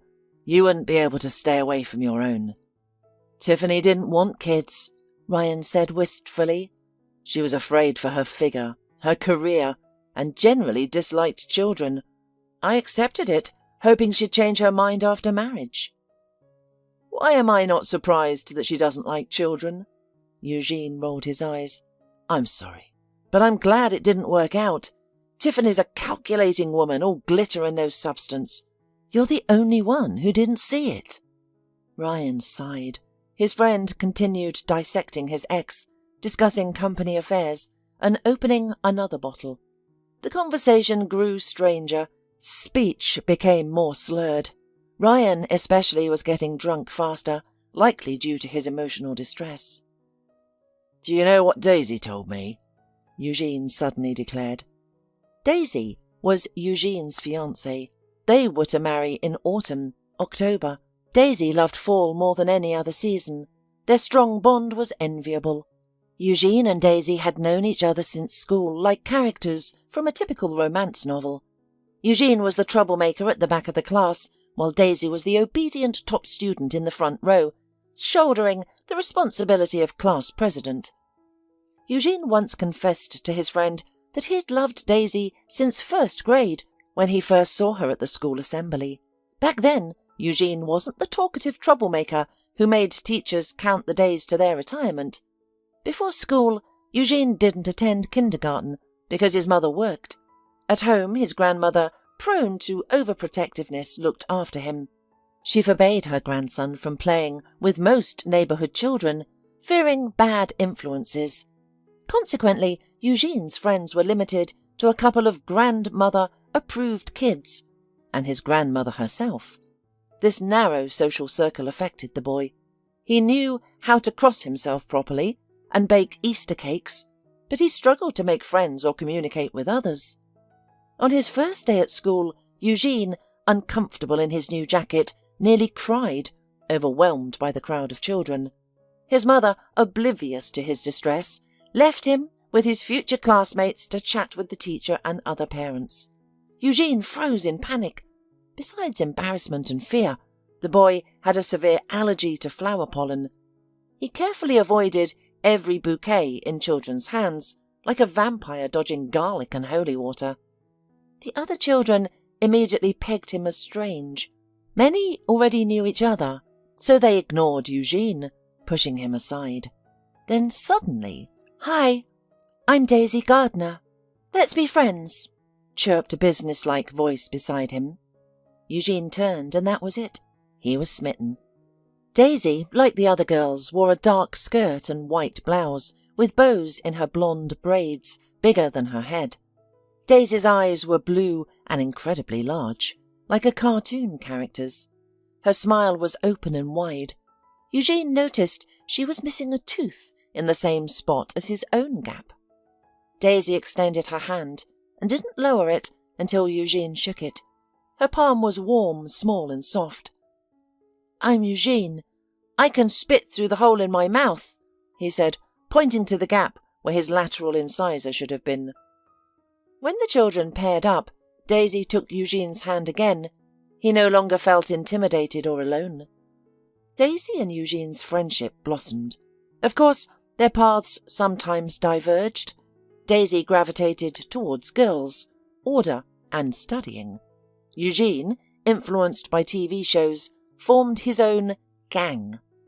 He disliked studying, but excelled in sports, which earned him the tolerance of his teachers. He'd trade medals and trophies of sports competitions to skip dreaded subjects like chemistry. Still, he always walked Daisy home after school. The girl tolerated his antics, often defended him to teachers, and tried to help him in various subjects. Sometimes she even bent the rules, letting him copy homework or writing his papers and essays, pitying for her absent-minded friend. Eugene never let anyone bully her. In 5th grade, when Daisy got braces, Tom Brooke tried to mock her. Eugene threatened him that even a dental record wouldn't identify his teeth because he wouldn't have any left. Tom never joked about Daisy again. Eugene was slow to cross the line from friendship to romance. Perhaps he was shy or afraid of ruining what they had. He couldn't imagine life without Daisy, so he contented himself with friendship. Things changed in high school. Daisy became incredibly beautiful. The transformation happened suddenly, in just one summer. She went to her grandmother's and came back tanned, with loose hair, mascara on her eyelashes, and lip gloss. Now it was impossible to hide her figure, which had begun to change. That's when Eugene realized that if he didn't make up his mind, she would simply be taken away. He wouldn't survive such a turn. That's when he confessed his tender feelings to his friend. He, a local bully, blushed deeply at that moment and thought his heart would jump out of his chest. It turned out, fortunately, that Daisy also loved Eugene. Everyone in the class knew about it. Only Eugene hadn't noticed anything. As a result, they carried their love through the years. However, they decided to get married only now. Eugene wanted to succeed and bring his bride to a nice apartment. Daisy didn't hurry him. Ryan liked Daisy. Tiffany even felt jealous, noticing the warm relationship between them. But Ryan saw Daisy as a sister, and the girl also loved him as a brother. And what did Daisy say? He tried to raise an eyebrow, but his face from drinking felt numb. She told him a woman's secret, or something. Did you know that your name is a red flag for the ladies? Like all Ryan are total jerks. Eugene perked up, not wanting to insult his comrade, and corrected himself. So that's not to say not good guys? What do you mean? Ryan furrowed his brow. Why? I have no idea. Eugene shrugged. Ladies are just sure that decent guys with this name don't exist in nature, and they avoid Ryan. But I am decent, Ryan protested, although doubt was heard in his voice. There are exceptions to every rule, Eugene said philosophically. Great, Ryan exhaled. Now I'll definitely never marry. Eugene patted his friend on the shoulder encouragingly and switched to another topic again. He said something about Daisy. Eugene could discuss his fiancée for hours, but now Ryan listened to him half-heartedly. However, catching a pause, he still inserted, I want that too. Well, like you and Daisy. Ugh, do you want to marry a classmate? No problem. Let's take out the graduation album and go through the list. Eugene chuckled, pouring another drink. No, Ryan shook his head. I want to have it once and for life. Eugene's hand froze over his friend's glass. Listen, maybe you've had enough. You're already drifting into romantic philosophy. You're scaring me. Where's my favourite skeptic? Where did you hide him? Ryan puffed up his cheeks resentfully, but then snorted, letting the air out at once. He jabbed his finger at the neck of the bottle frozen in the air, forcing his comrade to continue bartending. I just don't see how I deserve this, he squeezed out. I did everything for Tiffany, you know? Some things can't be explained. There's no point in digging into it. She's just an idiot, Eugene said confidently. Daisy thinks so too. You know, Daisy is very kind and forgiving, but even she couldn't stand it. She called Tiffany an ungrateful cow who had hyaluronic acid stuffed not only in her lips but also in her brain. Ryan snorted unhappily, mentally thanking Daisy for her support.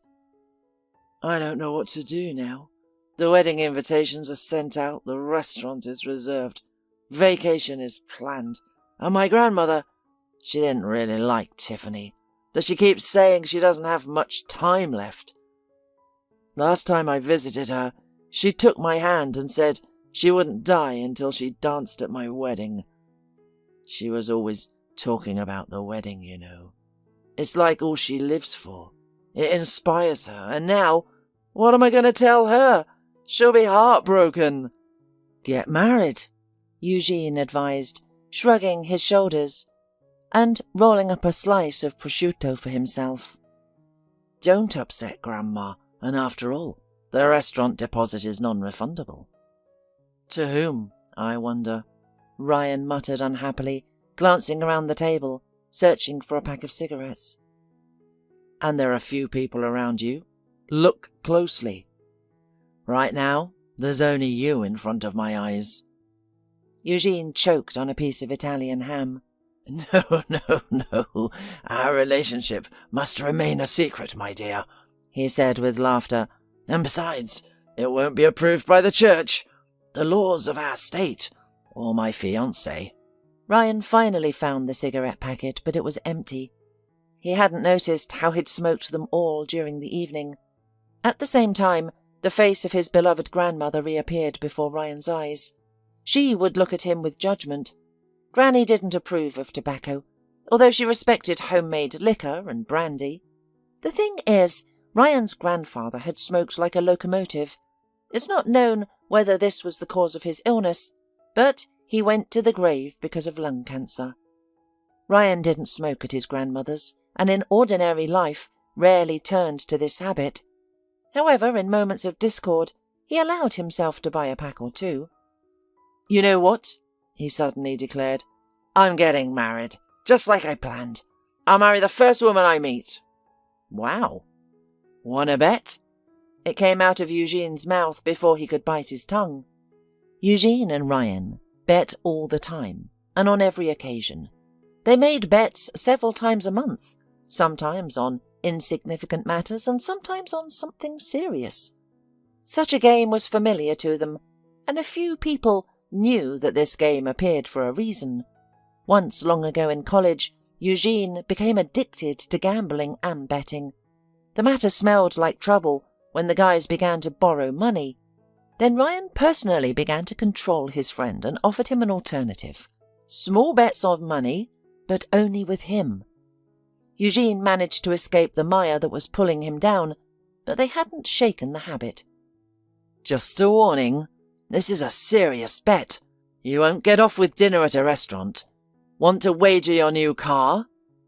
Eugene squinted, certain his friend wouldn't fall for such a ruse. He'd recently bought a new fancy car. Ryan adored it, practically kissing the headlights each morning.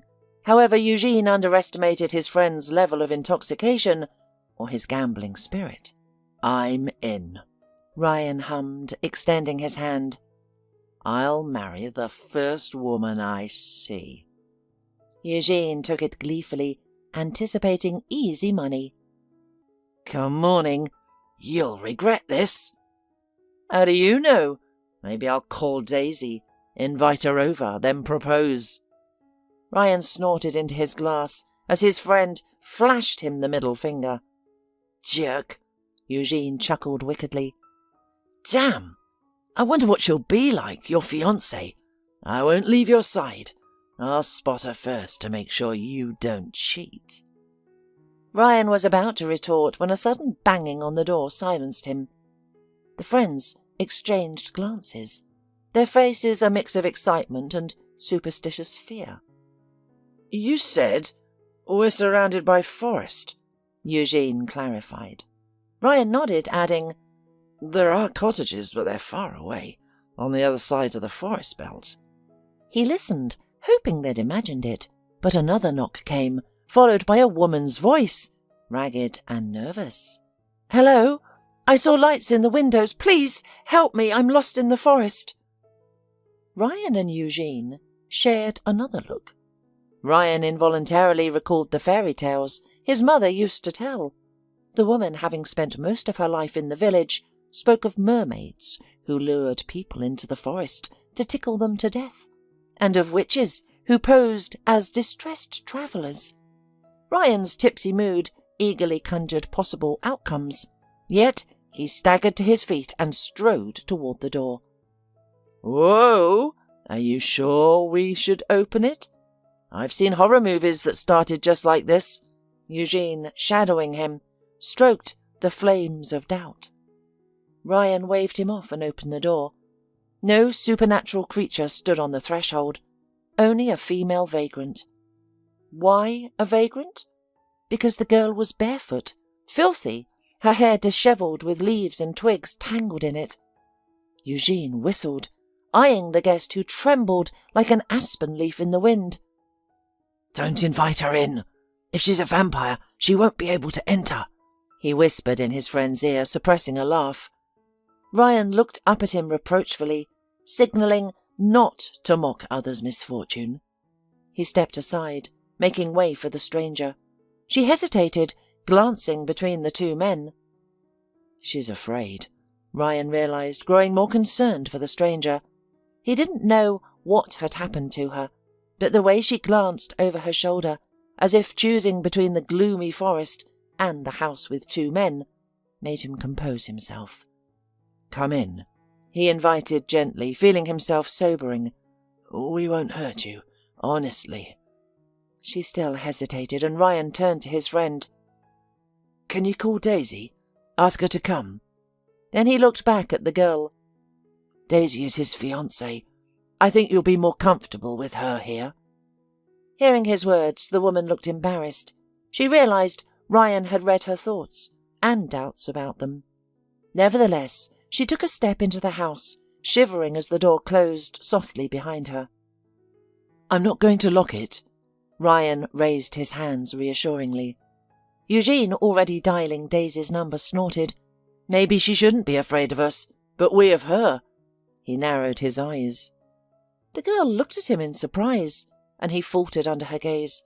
"Sorry, that's just me. Nervous." Ryan shook his head and addressed the stranger. "Miss, where are you running from? Should we call the police? Were you being held captive, or did something happen?" She blinked, then shook her head. "No, don't. And don't call your fiancé. I'm really lost," she admitted, hugging herself. "Honestly, I've been wandering through the woods for hours and I fell into some foul-smelling ditch. My bad luck. My cell phone died. I thought I was going to collapse and freeze to death.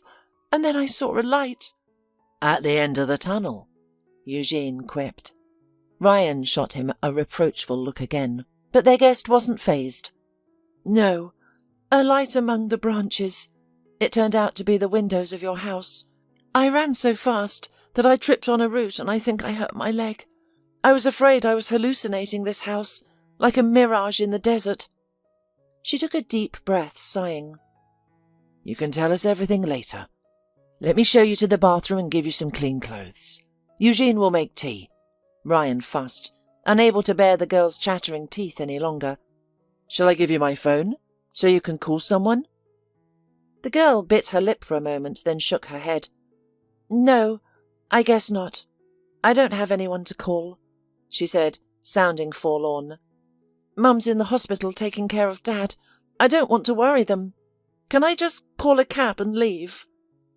"No cab driver will let you in looking like that," said Eugene, who had already spoken briefly with his bride. "They'll think you ran away from our house. We don't need any problems. You'd better calm down. Daisy will be here soon. I'll go make some tea. Though if I were you, madam, I'd drink something stronger."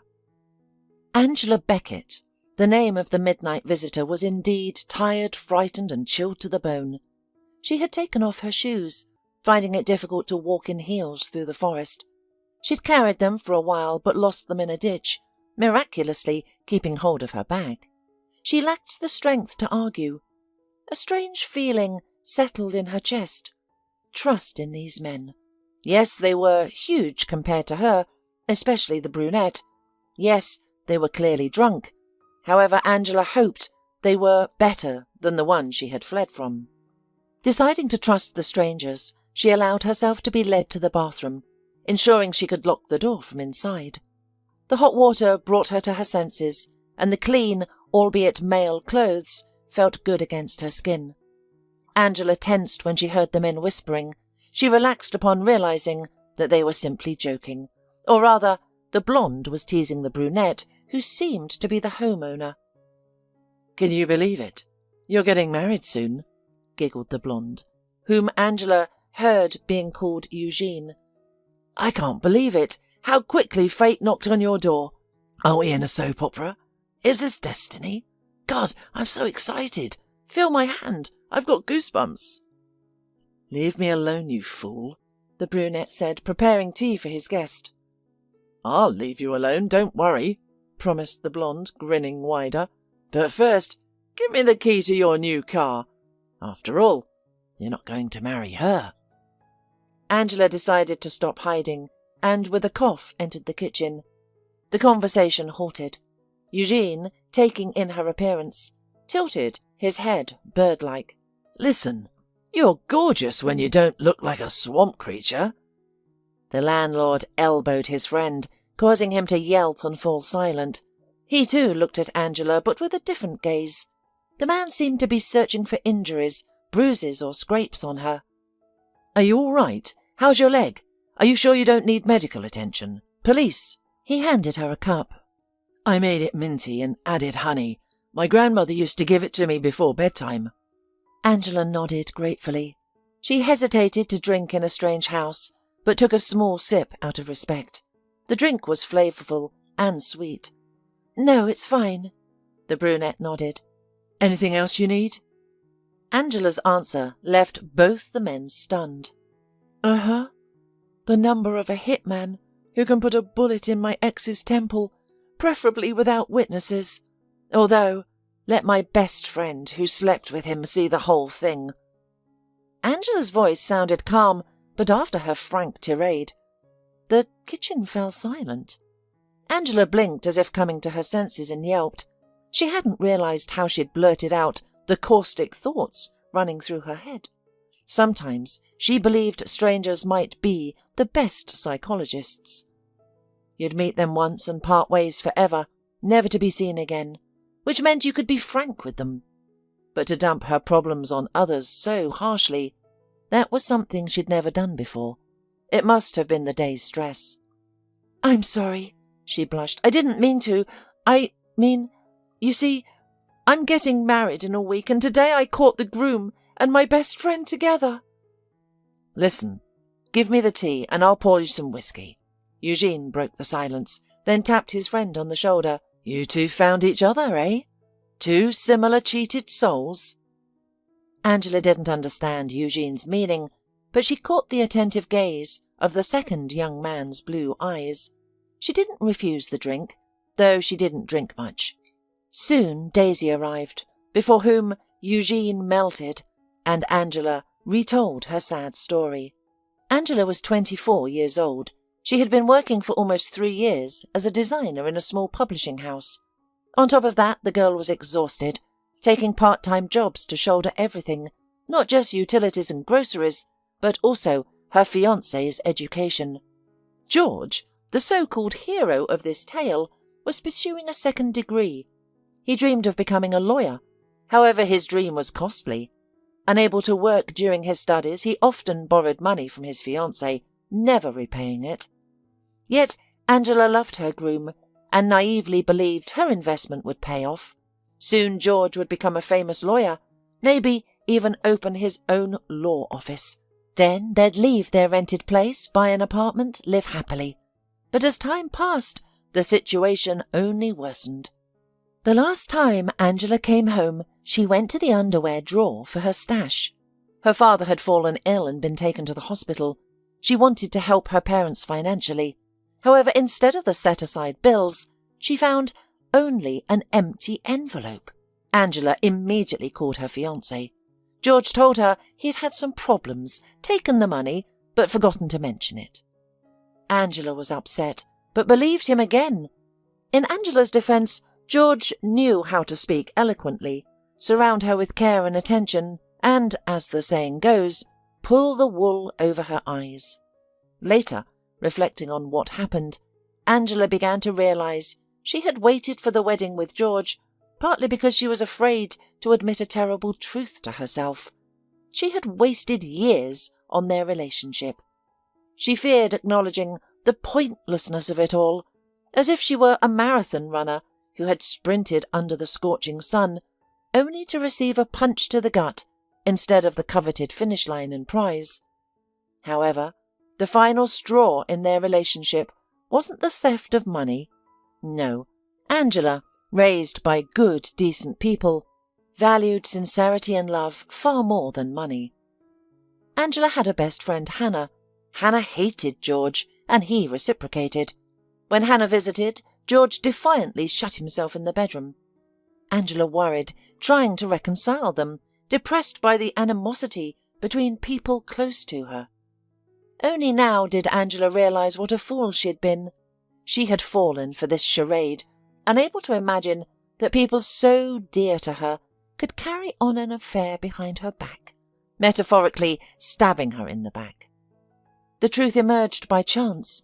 That afternoon, Angela met George's friend from law school. Lee hugged her and asked, "How's George? Does he regret leaving law school?" Angela felt something inside her shatter and plummet. She forced a smile, shook her head and said, "No, it's all right." She cautiously found out from Lee that her fiancé had dropped out of school long ago. But what had he been doing since then? Where had he put her money? Angela immediately dialed George's number, but it was out of range. Then she called her friend, but Hannah didn't pick up either. Overcome with grief, Angela went to her friend's house in a nearby cottage village.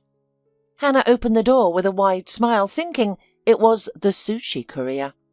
George was in her bed, naked, sipping champagne. "The diagnosis is clear," Daisy interrupted Angela's story. "You've been harbouring 2 nasty leeches. Don't you dare blame yourself. You're not at fault for being too kind. However, I'm concerned about something else. How did you end up in the forest at night?" Angela smiled nervously, fidgeting with her glass. "My stupidity," she admitted. "Hannah lives with her parents in a cottage village not far from here. They're on vacation now. I came by bus. I don't have a car. When I found them, I ran away in squeamishness. George dressed quickly and followed me out. He tried to catch up and he succeeded. I'm no athlete, to be honest. He tried to explain himself." Angela cringed, remembering how George had told her that she never had time for him, and he was a man with needs. She was horrified. She had no time for intimacy because she was paying countless bills, while he lived a life of pleasure and lied to her. Realizing he had likely used the money she had set aside for her dad's treatment for tonight's champagne and sushi, Angela felt nauseated and furious. "We had a big fight and I slapped him," she admitted, "but he lost his temper. I've never seen him like that. He grabbed me, shook me, shouted that I had no right to leave him. I got scared, kicked him in the groin and ran into the woods. He followed me. I heard him running, so I didn't even recognize the path. When his footsteps and shouts faded, I realized I was lost. It got dark quickly in the forest. Then, well, you know what happened. I wandered around trying to get a signal. I even climbed a tree but fell. My phone eventually died. Then I saw your house." "It was fate," smiled Eugene, who for some reason looked incredibly cheerful and glanced slyly at Ryan. The brunette was pensive and drank more and more. Daisy stepped forward and hugged the girl like a good friend. "Everything will be all right," she declared. "I'm sure of it. Something new and good always replaces the old and bad. You lost a friend like Hannah, but you found us. And maybe you found a fiancé too. We have everything ready. All you have to do is say yes." Eugene winked at his friend. Angela looked at the brunette, confused. Strangely, he hadn't introduced himself all evening. He drained his glass and looked into Angela's eyes with determination. "Yes, marry me," he declared. Eugene made a strange sound, like a pig grunting. Daisy gasped, and Angela's jaw dropped. "What?" she finally exhaled. Then it was the handsome saviour's turn to share his story of his bride's betrayal. He didn't even try to hide that he'd bet his car with a friend that he'd marry the first woman he met. "I beg you, I need my car," he pleaded. Daisy sniffled nervously and shifted her gaze between the two betters. "When will you stop these games?" "Never," the men chorused and chinked glasses, pleased with themselves. Daisy grew more agitated and poked Angela in the shoulder. Tell them they're jerks." She shifted her gaze to her guest's pensive face and shrieked, "Wait! Don't tell me you think this idea isn't crazy." Angela shrugged. "To be honest, I've never been adventurous. I've never even gone bungee jumping. I've always tried to do everything right and follow my conscience. And where has that gotten me? I work for an awful boss who makes me work weekends without pay, but I'm too embarrassed to ask for more money, and too afraid to quit in case I can't find a new job. I'm afraid to assert myself. I turned a blind eye to my fiancé's disrespect." She shook her head dejectedly. "What if I didn't wander in here today accidentally? Maybe I need to be braver." Daisy tensed, eyeing her new friend's glass. "How much have you had to drink?" "Not enough," said Angela, then looked at the brunette. "And I agree. Let our exes eat their hearts out and realize that no one is irreplaceable." Eugene groaned, because he had already considered Ryan's new car as his, and the blue-eyed groom brightened. However, he then tensed abruptly. "I must warn you, my name is—" He held such a theatrical and tragedy-filled pause that Angela was sure she was facing no less than the grandson of Don Vito Corleone from the Italian mafia family. "My name is Ryan." Eugene burst out laughing. Angela, on the other hand, squinted her eyes, waiting for some sort of continuation. "Maybe last names? Ryan Starlin? Ryan Sinatra?" When no explanation followed, she asked, "So what?" The owner of the name Ryan bowed his head doomedly. "That's it," the young man exhaled drunkenly. Eugene was already laughing like a hyena, not embarrassed at all. He slapped his knee with his palm, as if he planned to detach his kneecap. "Ryan, brother, I was just kidding. Girls don't flee from all Ryan, like devils from incense." He exhaled through fits of laughter. "Daisy, tell him." Daisy, however, also laughed. "Oh, so that's what you mean," Angela smiled, finally realizing what they meant.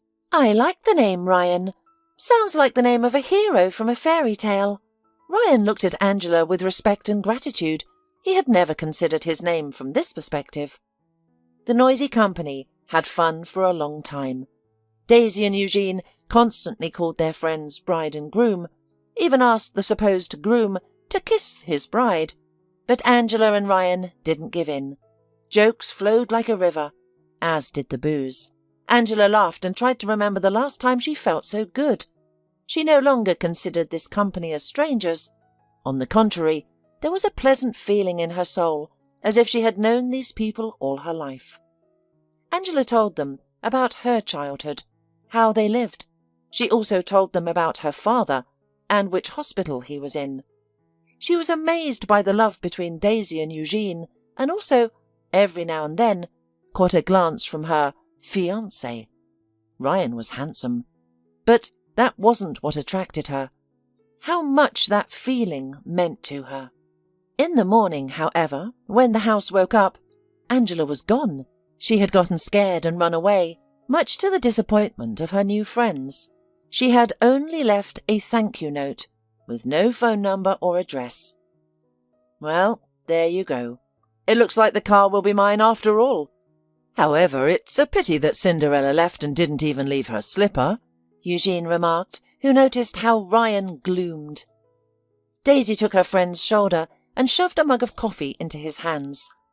And I liked her, more than Tiffany. Me too, Ryan blurted out before he realized what he had confessed. He was in shock himself. However, even in the morning with a sober head, he caught himself thinking that he liked Angela immensely. He hoped that he would see her again, but he didn't rely on fate, deciding to take matters into his own hands. Meanwhile, Angela, having escaped from Ryan's house, got to her apartment. Thankfully, George wasn't inside. Charging her phone, she found out that her boss had been trying to call her. When she called back, she heard many new things about herself, and finally, the man barked, "Get to work immediately!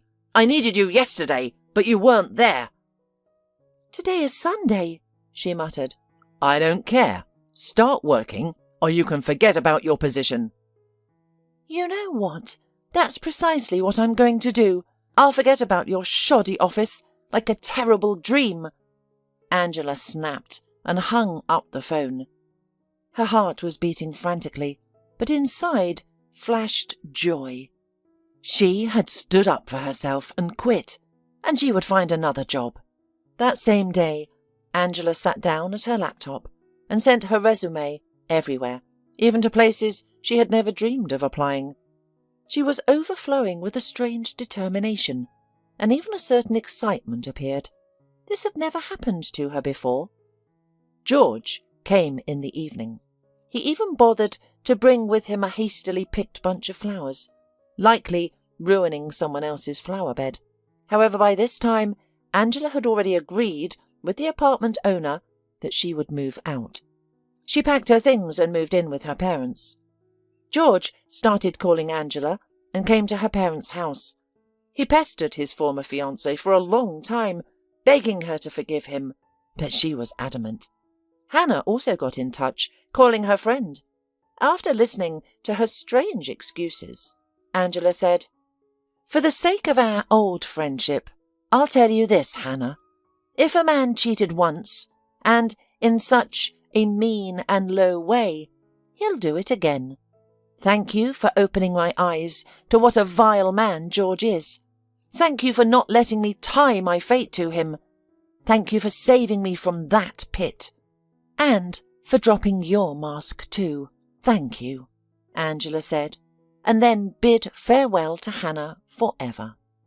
Soon her mother returned from the hospital, flushed and elated, and stunned her daughter with unexpected news. "Can you believe it? A charitable foundation will cover your father's surgery and rehabilitation. They're even providing a sanatorium stay for 2. I received the call today," she exclaimed, her voice quivering with joy. Angela embraced her mother, feeling that her life had indeed taken a turn for the better. The following day, she received an offer to work as a designer at an advertising agency. Angela accepted without hesitation. Upon arrival, the girl was directed straight to the chief director's office, instead of the personnel department. She paused to collect herself before knocking. "Come in," a vaguely familiar voice called out. Angela entered with a polite smile, only to freeze in astonishment. "Ryan! Here is the runaway bride," another familiar, playful voice sounded from her right. Eugene sat there, childishly spinning in his computer chair. "Hello, Angela," he waved. "Delighted to see you." Angela realized that she had tears in her eyes. How stupid and inexplicable. However, she felt as if she had met good old friends, ones she had missed. "Hello," she managed, her voice hoarse. "Oh, don't cry. Daisy will have my head if she thinks I upset you," Eugene exclaimed, leaping to his feet. "All right, lovebirds, I'll leave you be." As the door closed behind him, Ryan gestured towards an armchair. "Please, sit, Angela Beckett," he smiled. Angela complied, her gaze fixed on Ryan. Suited, clean-shaven and sober, he appeared even more handsome. He glanced at her resume. "So, a designer?"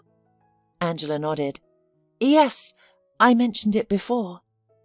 "I recall," he said, setting the resume aside and meeting her eyes. "I also remember you agreeing to marry me." Angela blushed deeply, averting her gaze. "You know how it is after parties, waking up with a headache and a sense of shame. I thought it'd be the same for you. Besides, I was certain you were joking." "I wasn't." "A proposal without a ring doesn't count," Angela retorted defensively. Ryan retrieved a box of paper clips from his drawer, unfolded one, and fashioned it into a ring. "What's this? Some kind of team-building exercise?" Angela squeaked as he rose and approached her. "Video for the song Let's Get Married?" he grinned. "Are you that reluctant to part with your car?" Angela's hands fluttered nervously as her heart raced. "I don't want to part with you," Ryan replied, causing Angela to still. "Call it madness, but if conventional marriage didn't work, why not try this? What have we got to lose?" He gently took her trembling hand and slipped the makeshift ring onto her slender finger. "What do you say?" Ryan smiled, looking boyish. Angela had never been one for risks. She'd always played it safe. But now, as if possessed, she heard herself say, "Yes, let's do it. After all, what do I have to lose?" "Though I still want to be a designer," she added hastily. "Office romance? I'm game," Ryan smirked. They both burst into laughter, unable to contain themselves.